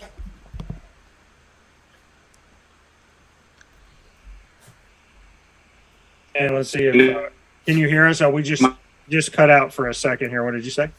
League goes in over like you said. Oh, sorry. It is really interesting. It kind of reminds me of the spring league that I was in this last year up in Indianapolis, where, like you just said, we're all in the same hotel. We're all together. All of our dining area is the same. All of our treatment area is the same. We all share the same weight room. It's pretty interesting. And I really do like it because, like you said, there's so many people that I've played with in the AAF, in the spring league, with the Cardinals that I didn't know if I was ever going to see again. Then all of a sudden I'm seeing every day, and I'm going to be seeing them for the next 6 to 8 weeks. And it's pretty interesting. And I love to see it because, like you said, it's a weird dynamic because, some guys are on my team, some guys aren't. But either way, we're all here with the same goal in mind. We're all here to play football. We're all here to get good film. We're all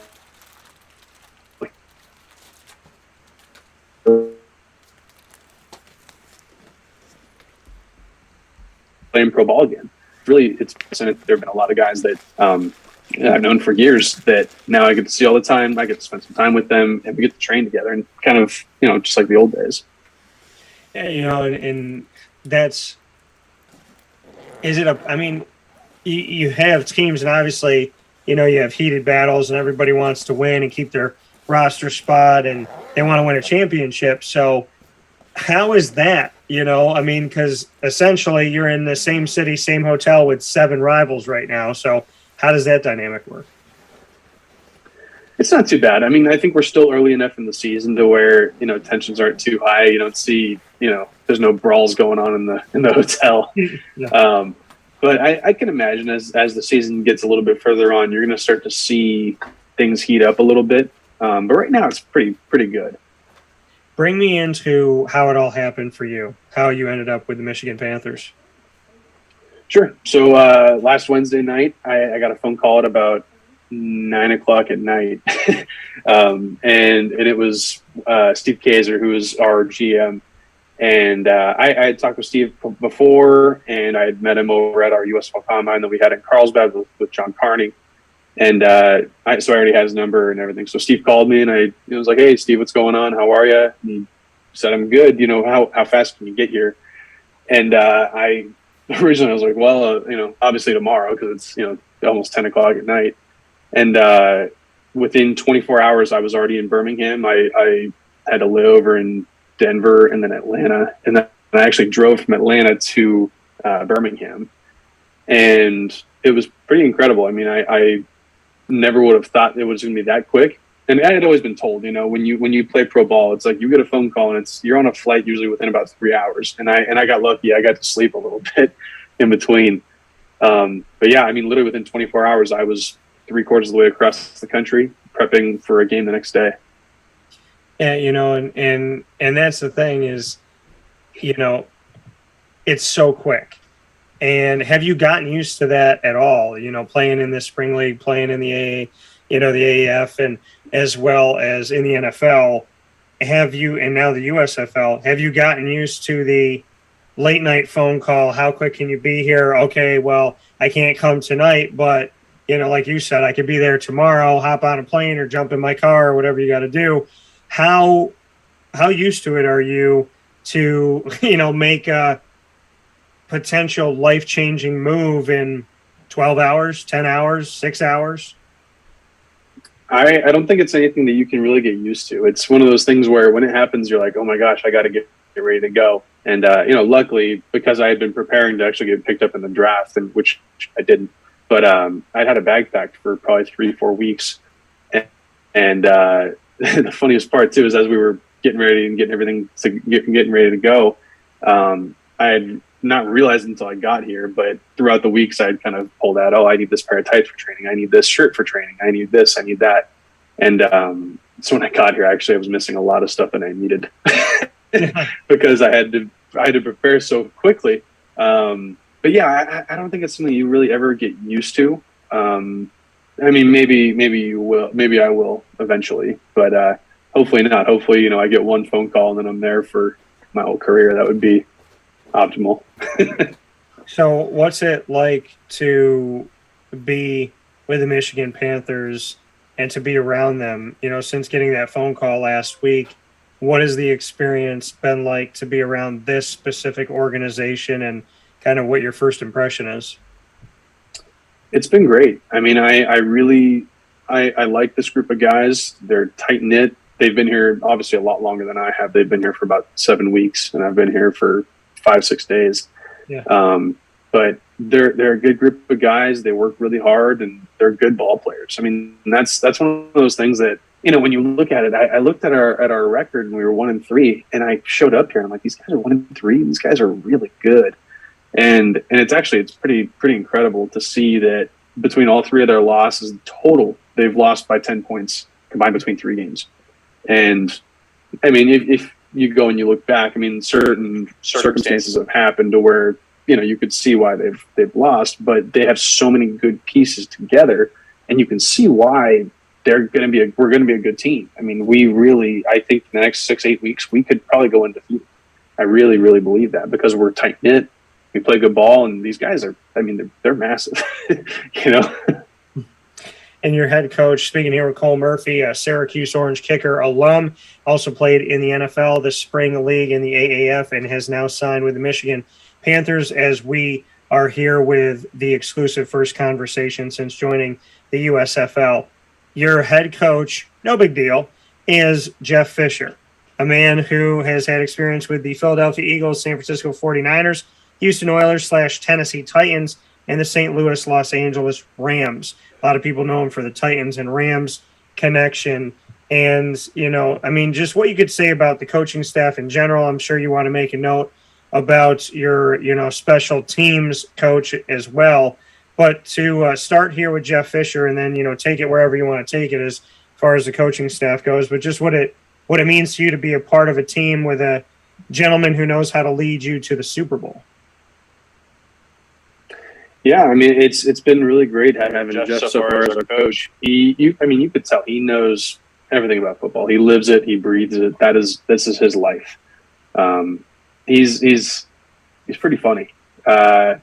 He's one of those guys that, like, when you look at him, he doesn't give off that, like, really jokester vibe, but he's pretty funny. And I've really just enjoyed being around him. And, obviously because there's a lot of different meetings and practice times where, coaches are involved in different things. I haven't been able to spend too much time with him, but I've really enjoyed it. And then Coach Jeff Imamura is our special teams coach. And I mean, it's already, he knows a lot about special teams, and he knows a lot about, just a lot about football. I mean, he's been with the Vikings, he's been with the Rams, he's been all over the place. And he really, really knows his stuff. And it's been really good just to kind of talk with him and learn from him. And actually, one of the first mornings I was here, we sat down and we had breakfast together, and we were talking about how we both know Ryan Longwell, who kicked for the Vikings and the Packers. We both know Chris Cluey. We both know Joe Carney. We've worked with so many people in common. And it was kind of nice to kind of see, we we have people in common that we know. We can just shoot the breeze and really know, we're going to be okay. We're on the same team, and we've found the right guys.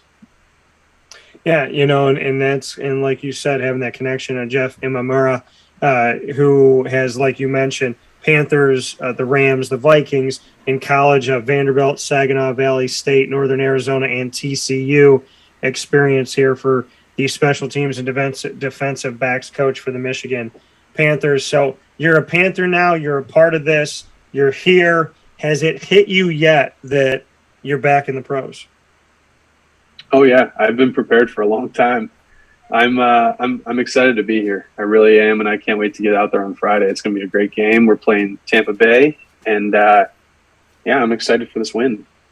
Yeah, and as we're here, the game in just a few hours from this Top Dog of the Week, a special exclusive first conversation with Cole Murphy since signing on with the Michigan Panthers. So you have this opportunity, Cole. Before I let you go, why do you think, I know we've spoken about different things that you've done, but specifically to this opportunity, why do you feel like the dominoes fell and you have an opportunity with the Michigan Panthers? What is it about you and what you've done that you think has materialized this dream and goal into a reality and an opportunity for you to build some longevity as a pro? I don't know. Sometimes I really feel like I don't deserve it. I feel like I've put in all the work on all the hours for years, really. And sometimes I still kind of think, wow, do I deserve this? If I put in enough for it? But, somebody's pushing for me. I don't know exactly who, but there's things beyond my control, and I'm really grateful, and I'm just ready to get back to work.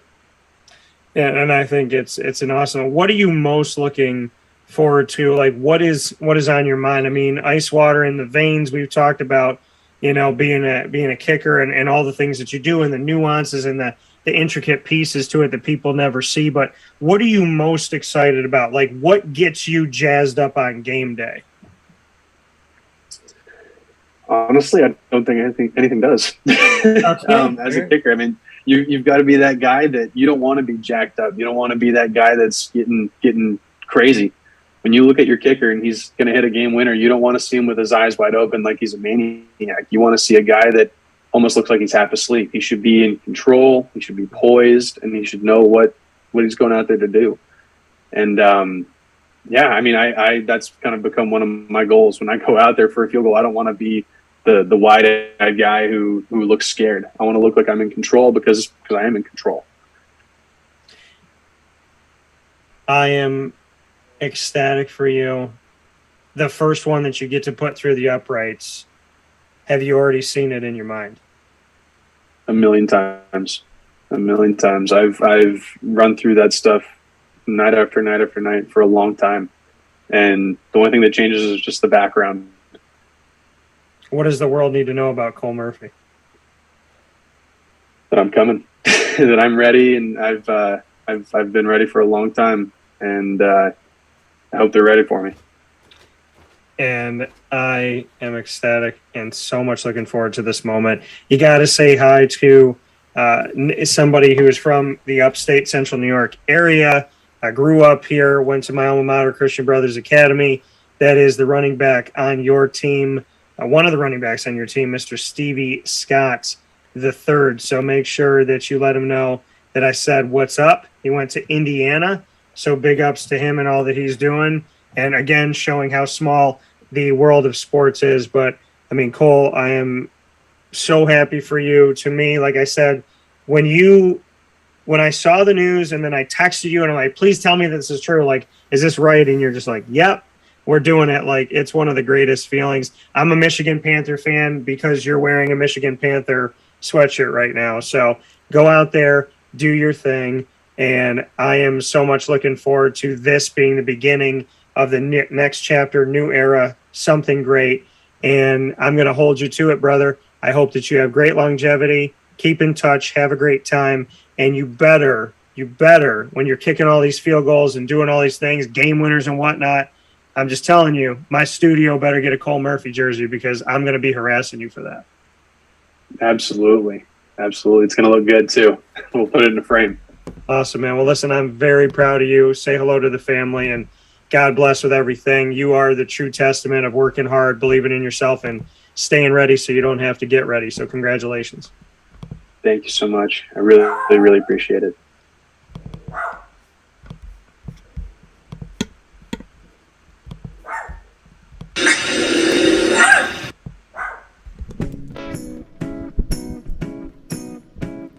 In these unique times, there are those in our community that give us a sense of normalcy and positivity. Pizza Man on 50 Oswego Street in Baldwinsville has been here for you for over 35 years and is here now.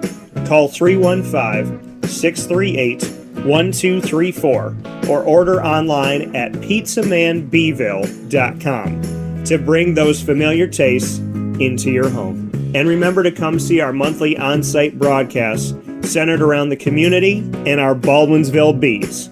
Pizza Man in Baldwinsville. Any way you slice it, they are always here for you.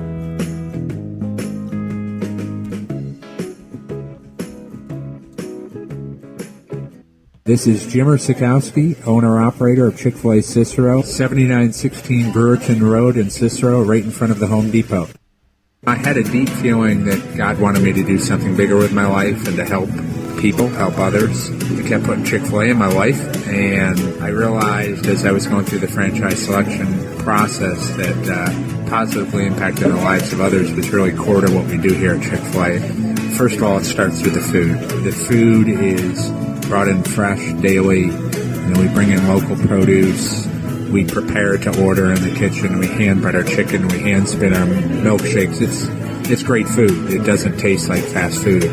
I think the second thing is the way people feel when they come in a Chick-fil-A restaurant. It's different. We try to treat people with intentional kindness here, which is very different and deeper than good customer service. And so I think it feels remarkable for most people to come in a Chick-fil-A restaurant. And then lastly, the impact that we try to have in the community is very different. It's a big part of the expectation of every operator of a Chick-fil-A restaurant is that they're actively engaged in their community, they're a leader in the community, and they're making a difference. When they realize that what we're striving to do is to shine a little light in their life, that's a very, very different experience than you will have at any other quick service restaurant. And it's that remarkable experience that I think people will emotionally connect with. I'm George Townsend of Honda City with some good advice when buying a new car. The true cost of owning a new car is determined by the appraised value when you trade it. No vehicle appraises higher than a Honda. Next, look for low APRs and deep discounts. You also want low maintenance costs and great fuel economy. That's why my advice to you is to buy a new Honda. Looking pre-owned, visit our Honda Certified Used Car Center. Honda City, 7140 Henry Clay Boulevard, Liverpool, or HondaCity-CNY.com. It would be a pity if you don't shop at Honda City. Our corporate purpose at Chick-fil-A is to glorify God by being faithful stewards of all that's entrusted to us and to positively influence all those who come in contact with Chick-fil-A. And what became increasingly clear from our success in Cicero is that people love Chick-fil-A. And also I think we recognized that, we had a great opportunity to grow the brand and grow our platform. I felt incredibly grateful when I was selected to be a Chick-fil-A operator. I think what it's meant for me, what I've come to realize on a very deep level is that this is a calling for me. It's not a career. It's not a job. The Lord called me to be a Chick-fil-A operator and to use these restaurants to glorify Him and to positively influence other people. I'm blessed. I'm very blessed. Head to Chick-fil-A Clay on 3974 State Route 31 in Liverpool, New York.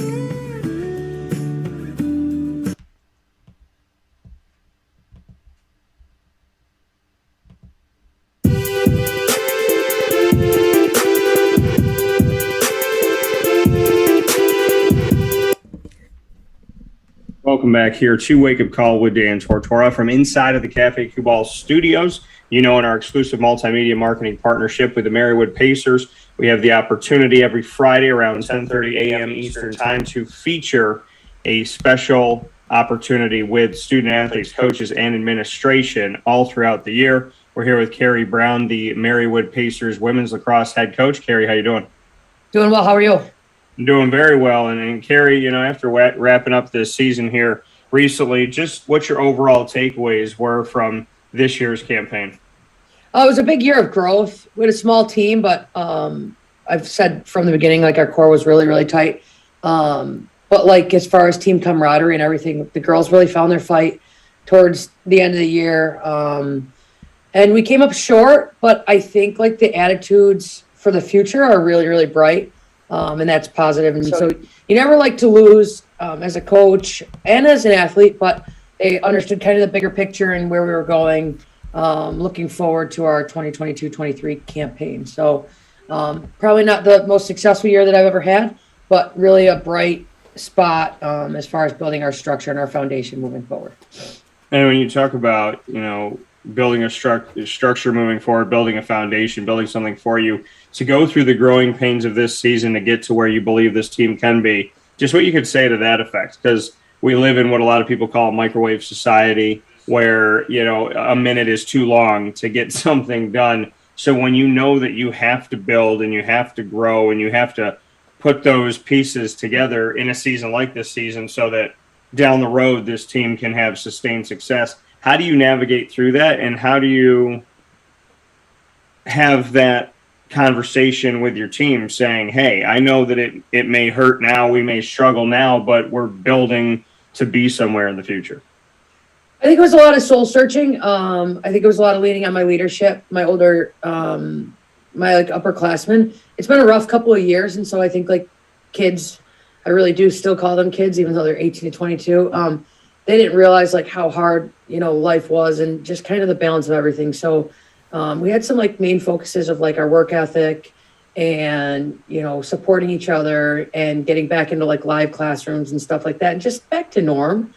And so we had a shorter season, a smaller season still, like only had 15 games. I can have 17 games. So it was kind of like putting all the building blocks in order and just kind of getting after them every day at practice and having them kind of get at each other to compete.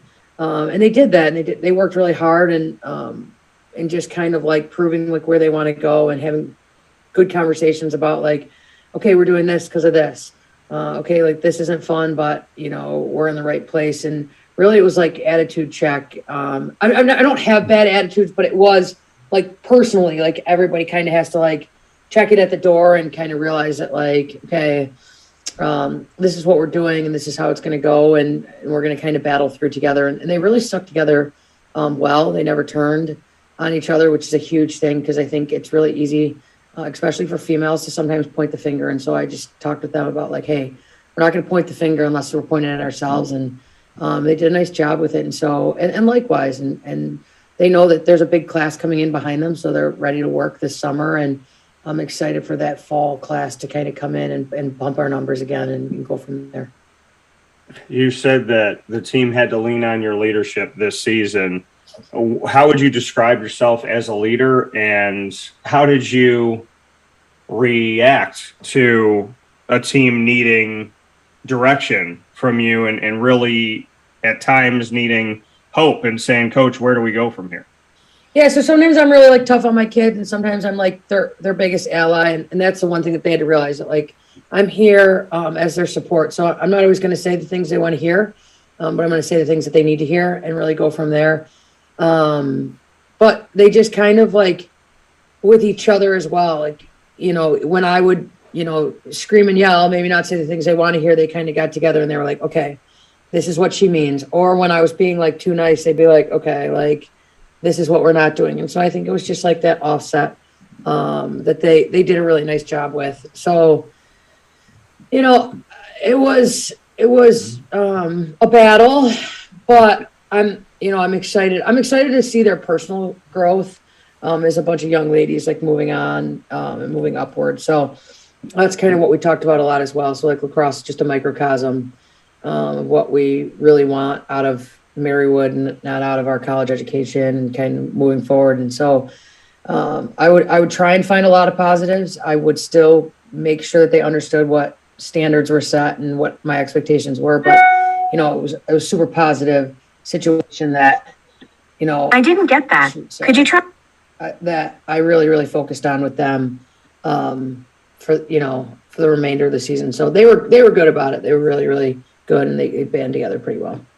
Speaking here, we Kerrie Brown, the head coach of the Marywood Pacers women's lacrosse team. Kerrie, you said that this team, we're not going to point fingers at each other. We're going to point them at ourselves. You can say that and have a team not do that at all. I mean, you could try to establish that and then see that it doesn't work. Why did this group of young women react in the way that you wanted? I mean, I know that nobody's perfect, and I'm sure that there's, adverse moments, but when you said we're going to point the fingers at ourselves, why did this team do that? What is it about their maturity, about their personal responsibility, about the makeup and just the chemistry of this team that when you said, hey, we can't be going after each other, that it actually worked, that they didn't? Well, I think it was a twofold. So one, there were so many chinks in the armor, right, from everyone, including myself, that it was like, okay, so we're just going to start tearing it apart. But two, there was a lot of honest conversations throughout the year that I had with multiple players, with my leaders, with my underclassmen, about what they needed to be done, about how they were perceived. We did a lot of reality first perception and a lot of individual meetings, a lot of tears, but also like a lot of thoughtful conversations about, who we are, who you are, who I am. What are your expectations? What are my expectations? Like, where do we meet? And so we had like a lot of really good life conversations, because at points, when you win your first 3 games and life's going good, and then you lose your next 3 games, right? Then it's like, whoa, the world's falling, right? Little Chicken Little, and it's really not. And so we had some really good conversations, mid-year meetings about like, what do you think? Where do you think? And some honest conversations that, like, just because I tell you what you don't want to hear doesn't mean that I don't like you as a human or that you can't change it. I'm just here to help you change or to get more out of whatever you're doing that's positive. Like, we need more of that.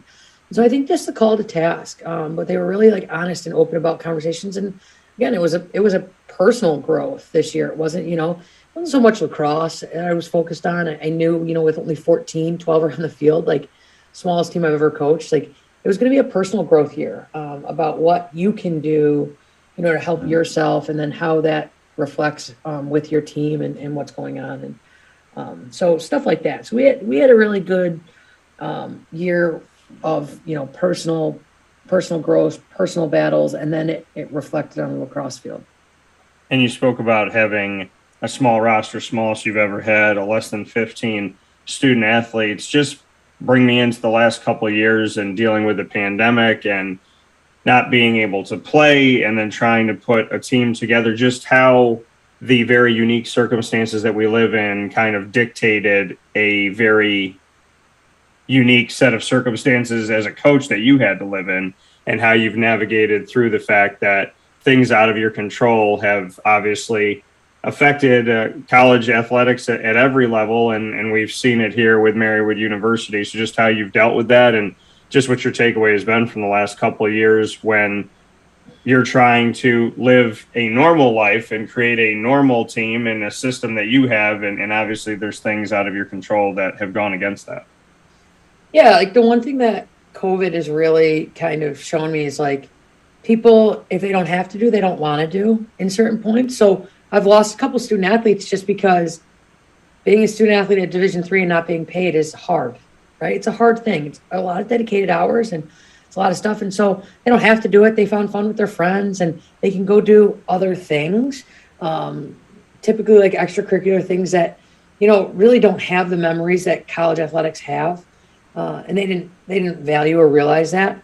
And so that was a huge thing. Like, I just had a bunch of girls on campus that just didn't want to play, because practicing 5 to 6 days a week for 2 hours, and only having this many games and not having spring break and all these different things was hard. And so my kids that stuck through and battled the hard ones are like awesome. And I'm proud of, because those are going to be our people looking forward, that are going to kind of carry the world on their shoulders. And so, I've had a couple kids, asked to want to come back, and the conversation's open, the door's open, but, you have a little bit of proving to do to these kids that wanted to battle and fight. And I'm not saying that I won't ever give you an opportunity. I'm always going to give people an opportunity. I'm always going to give people a second chance, but just know it's cautious. And that I've got people that are hungry and want to come in. And I've got a great freshman class that wants to come in and kind of compete and fight. And they realize kind of what they missed out on. So I think, COVID has had our world miss out on a lot of things. And some people have chosen the fork in the road that's just a little bit easier. It's not always the fun one. And then other people have chose to battle. And I like those battle kids because I think battle-tested kids are your D3 kids that want to fight and compete and understand the values of sports and teammates and growth and kind of want to have that, mentorship. And those are the kids that they're going to be the awesome employees. Like they're going to be the ones that, really succeed higher. The other ones will have jobs and they'll work and they'll be great. But like I want my kids when they graduate here to be equipped to get promotions and advocate for themselves and learn about personal growth. And that's kind of the fun of, small D3. That's the fun of Marywood and the personal education that you can get. And, that's kind of where I'm at with my kids. But, they saw it and they saw some of those kids, they're like, oh, when we're out or when we see them, they're like, oh yeah, I want to come back and play. And they're like, oh, do you? Well, call coach.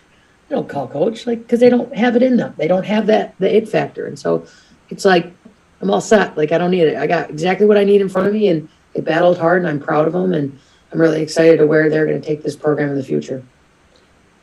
How do you coach in a world where within the last couple of years, it's really revealed, like you said, the people that want to do it and the people that, don't really have it in them, or if they are hit with some adversity, say, I'll do something else. How do you coach in a world where we've kind of realized, and I'm realizing, and really people all over the world are realizing that there's people that you may have inside as student athletes, as assistant coaches, as people, employees in your business that don't want to do it or want something to be easy or want something to be handed to them. How have you navigated through saying, hey, listen, if you're going to be here, you got to put the work in? Because I feel like, if anything, the last 2 years has really exposed the people that don't want to do the work and don't want to take the responsibility. Yeah, John Gordon has a really good book called The Energy Boss. And I've read it a couple times. It's a great book. And I'm all about getting on the bus and riding and not so much about the energy vampire. So if you're going to be an energy vampire, keep it pushing. I don't have time and I don't have effort for you. So we really talked about that. And we also talked about feeding a positive dog. So feed the dog that wants to be in the fight. Don't feed the dog that's on the outside, chirping. So those are the two things I talk about with my girls all the time. And they joke about it and they laugh about it, but it's the truth. And I think it reiterates kind of where they are. So your energy is a huge thing that you bring. And so whatever energy that you bring is kind of where I'm going to meet you. I coach the majority. Some guys want to jump on the bus and okay, the bus is going to keep moving. And if you want to get on another stop, then let's go. And if not, then the bus does pass by the bus stop. And that's fine. And it's absolutely fine that it passes by the bus stop. You can meet us at another bus stop. Or maybe you don't meet us at all and you never get back on the bus. That's fine, because I'll find kids that want to ride. And so we talk a lot about that with the girls, and they do a nice job with it. So, but I think that's myself as a coach as well. I've kind of I've matured over the years, and bring a lot of energy, but I also am going to match exactly what they need when they need it, and try and meet them where they are so that we can get us to where we're going. Coming here from Kerrie Brown, Marywood Pacers, women's lacrosse head coach. Before I let you go, Kerrie, you spoke about the season and an interesting way that the season went here. You won your first 3 games, then you won 2 out of 3 at the end of the regular season. What was it about the bookends that you feel like went right when there was those losses in between? Honestly, it was kind of like the dogs in the fight. Right at the end, we just ran out of bodies. I had a girl break a nose, and so we only had 13 going into our championship game, or our conference championships. And so I think it was just a fight. Some games we could sustain it, some games we couldn't. It all kind of depended on where we could get out early in the game and kind of maintain. But we ran out of legs at the end of the season. Is what it is. but they know that they can win games. Like that was the key out of this. Is like if you guys play, you can win games. And so that's kind of what we took going forward. They like know that they're competitive enough, they have the skill enough. It's just, how we sustain it going for 60 minutes. And we really learned that you got to battle for games for 60 minutes at the end of the day. It doesn't matter. So that was kind of one of the takeaways. Like, all right, here are a couple things that we need to do to maintain for 60 minutes. And that was the soul searching. And so, right at the end in Immaculata, we started to make a comeback, ran out of time, having that one more person or, not just turning the ball over because you were tired and didn't want to go over the string line. Like, that's some soul searching. That's like, do you have the 3 yards in you? And the ownership, like they took ownership. It was because at one point I could call timeouts, but I only have 3 timeouts. So it's like, guys, at this point, like I'm on the sideline. I'll give you the game plan. I'll give you everything you need, but I'm on the sideline. I can't get on the field with you and physically do these things for you. And so they realized that and they learned it. And when we ran out of time right at the end, they were like, okay, like these are things that need to be cleaned up. And coach tells us these things are important, but then like saw it live and living color. So, it's kind of one of those things as well. Yeah. And seeing how close it was, like you said, running out of bodies at the end, just how close the game was for you in the Atlantic East playoffs here in the postseason against Immaculata at Immaculata 9-7. What are the biggest positives you take away from that game and how hard the team fought despite everything this season, despite having a smaller roster, despite injuries? What did this team show you in that 9-7 loss where you ran out of time? Like, the thing is, when we play our game, we score goals or we make great saves. Our goalie had like 12 saves. I don't even know if their goalie had a save. So it's like when we get in and we do what we're supposed to do, we are successful. It's from us more between the restraining lines. It's the fitness factor. It was the bodies factor. It was the taking care of the ball. It wasn't when we're in our sets or when we're passing and catching. It's the taking care of the ball and really valuing possessions and stuff like that. So they knew when we got into sets, they're like, okay, we're fine. But it was like when they were tired, kind of like managing their brains. And your brain is a hard thing to manage.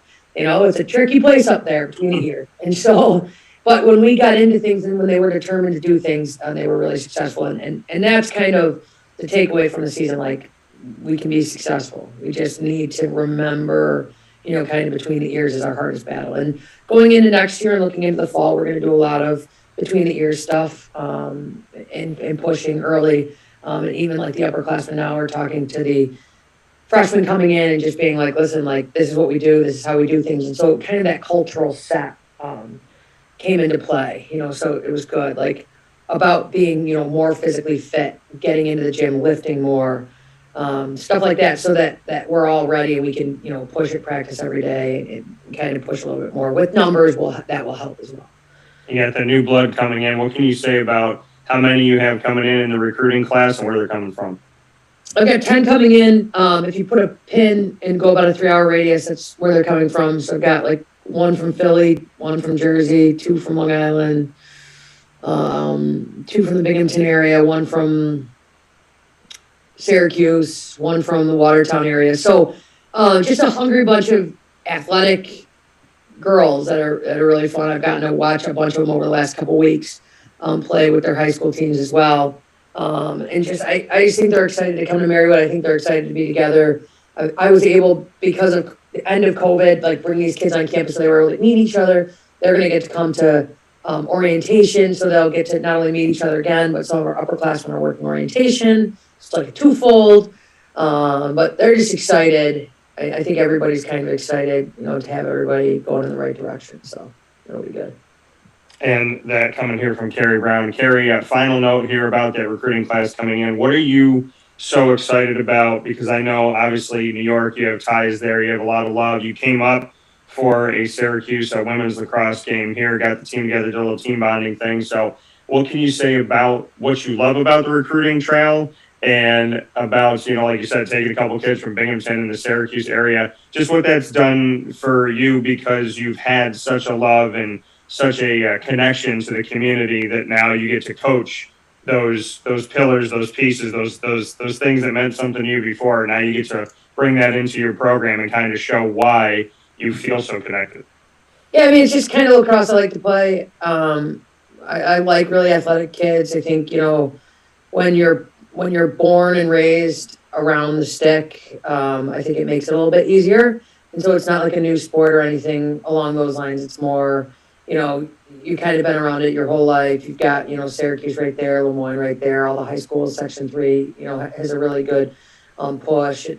I just think it's just been around longer. They have grassroots programs. It's the same with like Long Island and like where I'm getting kids from now, more grassroots programs. And so like, I'm not trying to say a kid has to have a stick at 2 years old, but it's helpful in, elementary school when they have the exposure to it or their friends are playing it. So it's a choice, it's like I play soccer, basketball, and lacrosse, as opposed to I just saw lacrosse my junior year in high school and like I play. So, or I did this and now I'm going to try lacrosse because it's like new. When it's a little bit more story, it's helpful. And so, I think it's just kind of, kids that have had it longer, had the exposure to it a little bit longer, is just helpful, moving forward. And also it's played at a higher level. In Northeastern PA it's coming, but, within an hour of here, it hasn't really been here, maybe for, 5-7 years, but, back home in New York, it's been around 25, 30 years. And it's more of an option for kids as opposed to just like a new thing that they just picked up and decided to pick up as a hobby. Like it's more of a cultural thing. And so I'm excited about that. And coming here from Kerrie Brown, Marywood Pacers women's lacrosse head coach on the recruiting trail, bringing in a lot of new blood for this upcoming season and navigating through and winning a couple of those last 3 games that they had and obviously fighting in the Atlantic East. So, Kerrie, I know there's positives to build off of. I know that you get really excited about getting on the trail. Your energy is awesome. And since I talked to you coming in, I remember that day of sitting with you the first time at Andy Gavin's. So I definitely appreciate what you've done for the program. I appreciate what you're building toward and navigating through it. And I appreciate the energy that you bring to Marywood University and the passion that you have for lacrosse. So in this edition of Pacer Pride, I want to say thank you for all the work that you've done and all those things that people don't see. And I look forward to it paying off on the field very soon. Thanks so much for your support.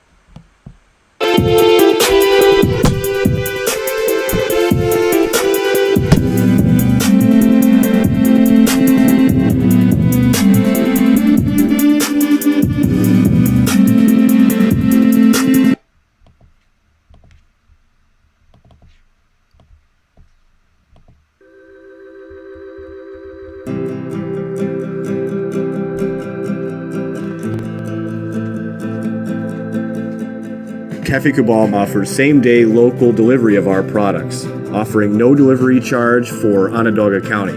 Shop cafecabal.com for fresh roasted coffee beans, cold brew, travel mugs, and all your essential Cafe Cabal needs. Cafe Cabal, coffee for the soul.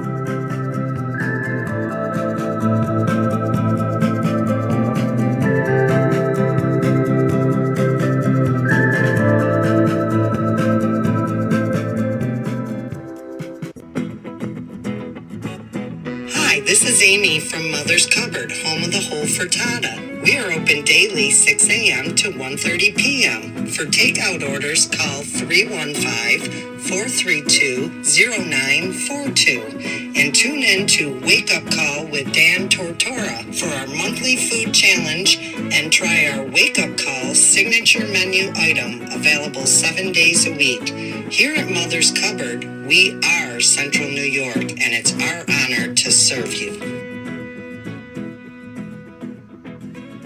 Ma and Pa's Kettle Corn and Popcorn Factory remind us that every day is worth celebrating. Find them at 201 Old 7th North Street in Liverpool, New York. Open Monday through Saturday in-store and all the time online at maandpaspopcorn.com. Serving our Central New York community and beyond, you can order all throughout the country at maandpaspopcorn.com. And remember to get your tins, which have in-store half-price refills forever. Ma and Pa's Kettle Corn and Popcorn Factory, available to you for fundraising and all of your events by calling 315-450-6272. That's 315-450-6272. Ma and Pa's Kettle Corn and Popcorn Factory. How corny are you?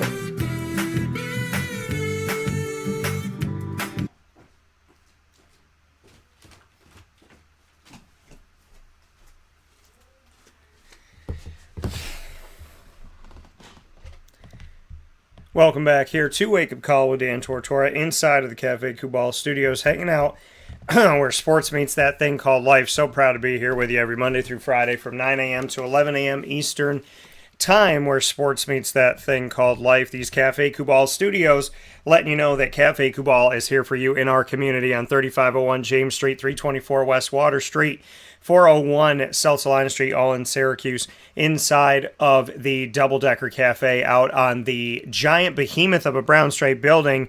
I call it the Manlius Welcome Center, 343 Fayette Street in Manlius, New York, and on the corner of Route 11 and Taft Road at Sweetheart Corners for their drive-thru location in North Syracuse. So make sure you head out to Cafe Football today and show them some love.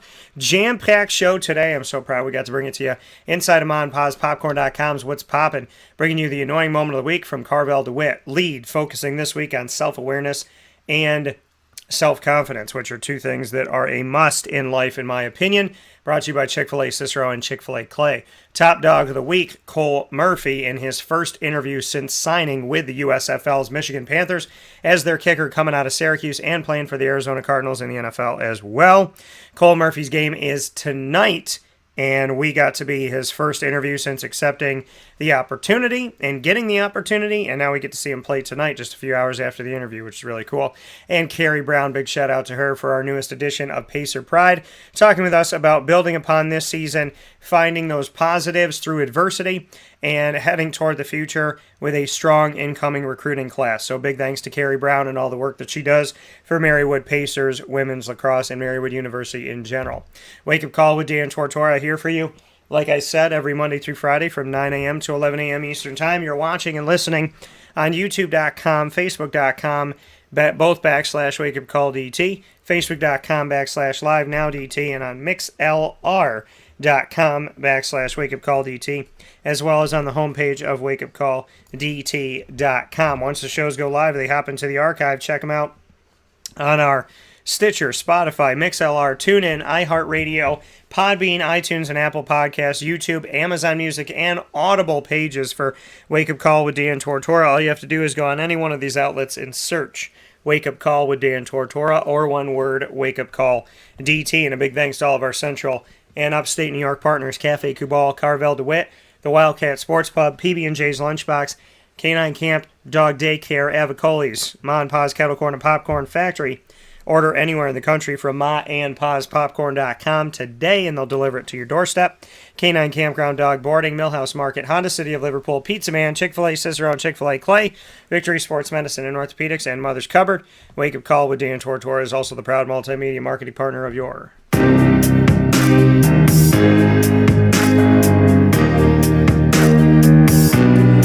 Lemoyne College Dolphins. It is Fins Up every single week. Wednesdays at 9 a.m. Eastern Time. You're hanging out with our Dolphins of Lemoyne College, and we got to do a bunch of stuff early this month because it had to be very timely for all of the spring sports in action. A big shout out to Adam Zakowski being hired as the Lemoyne Dolphins men's and women's swimming and diving head coach, and I got to do his first ever interview with him becoming the head coach. Also big shout out and congratulations to everything that Lemoyne men's lacrosse, Lemoyne women's lacrosse are doing, as well as Lemoyne men's and women's tennis, the men's golf team, the baseball team, and all of our teams that have competed. Thank you so much for all the hard work, dedication, and determination. Shout out to the entire coaching staffs, as well as all of the student athletes and support staff, as well as everybody that is working in the athletic communications office, led by Bob Beretta, the athletics director over at Lemoyne. You can get our AD and DT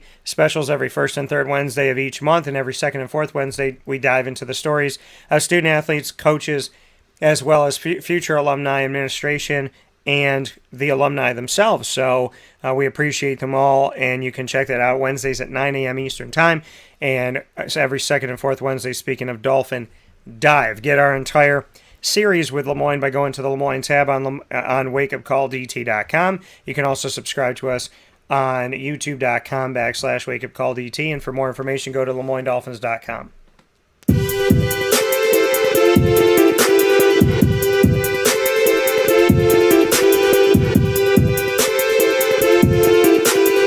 Wake Up Call with Dan Tortora is also the exclusive multimedia marketing partner of your Marywood University Pacers.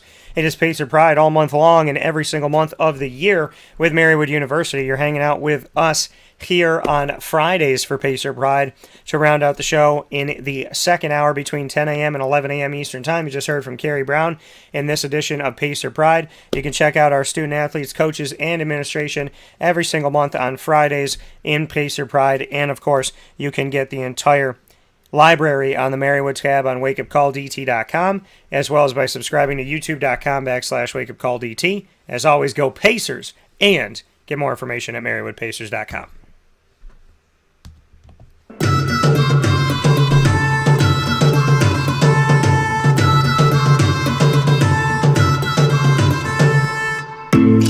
The Bryan and Stratton Bobcats of Syracuse.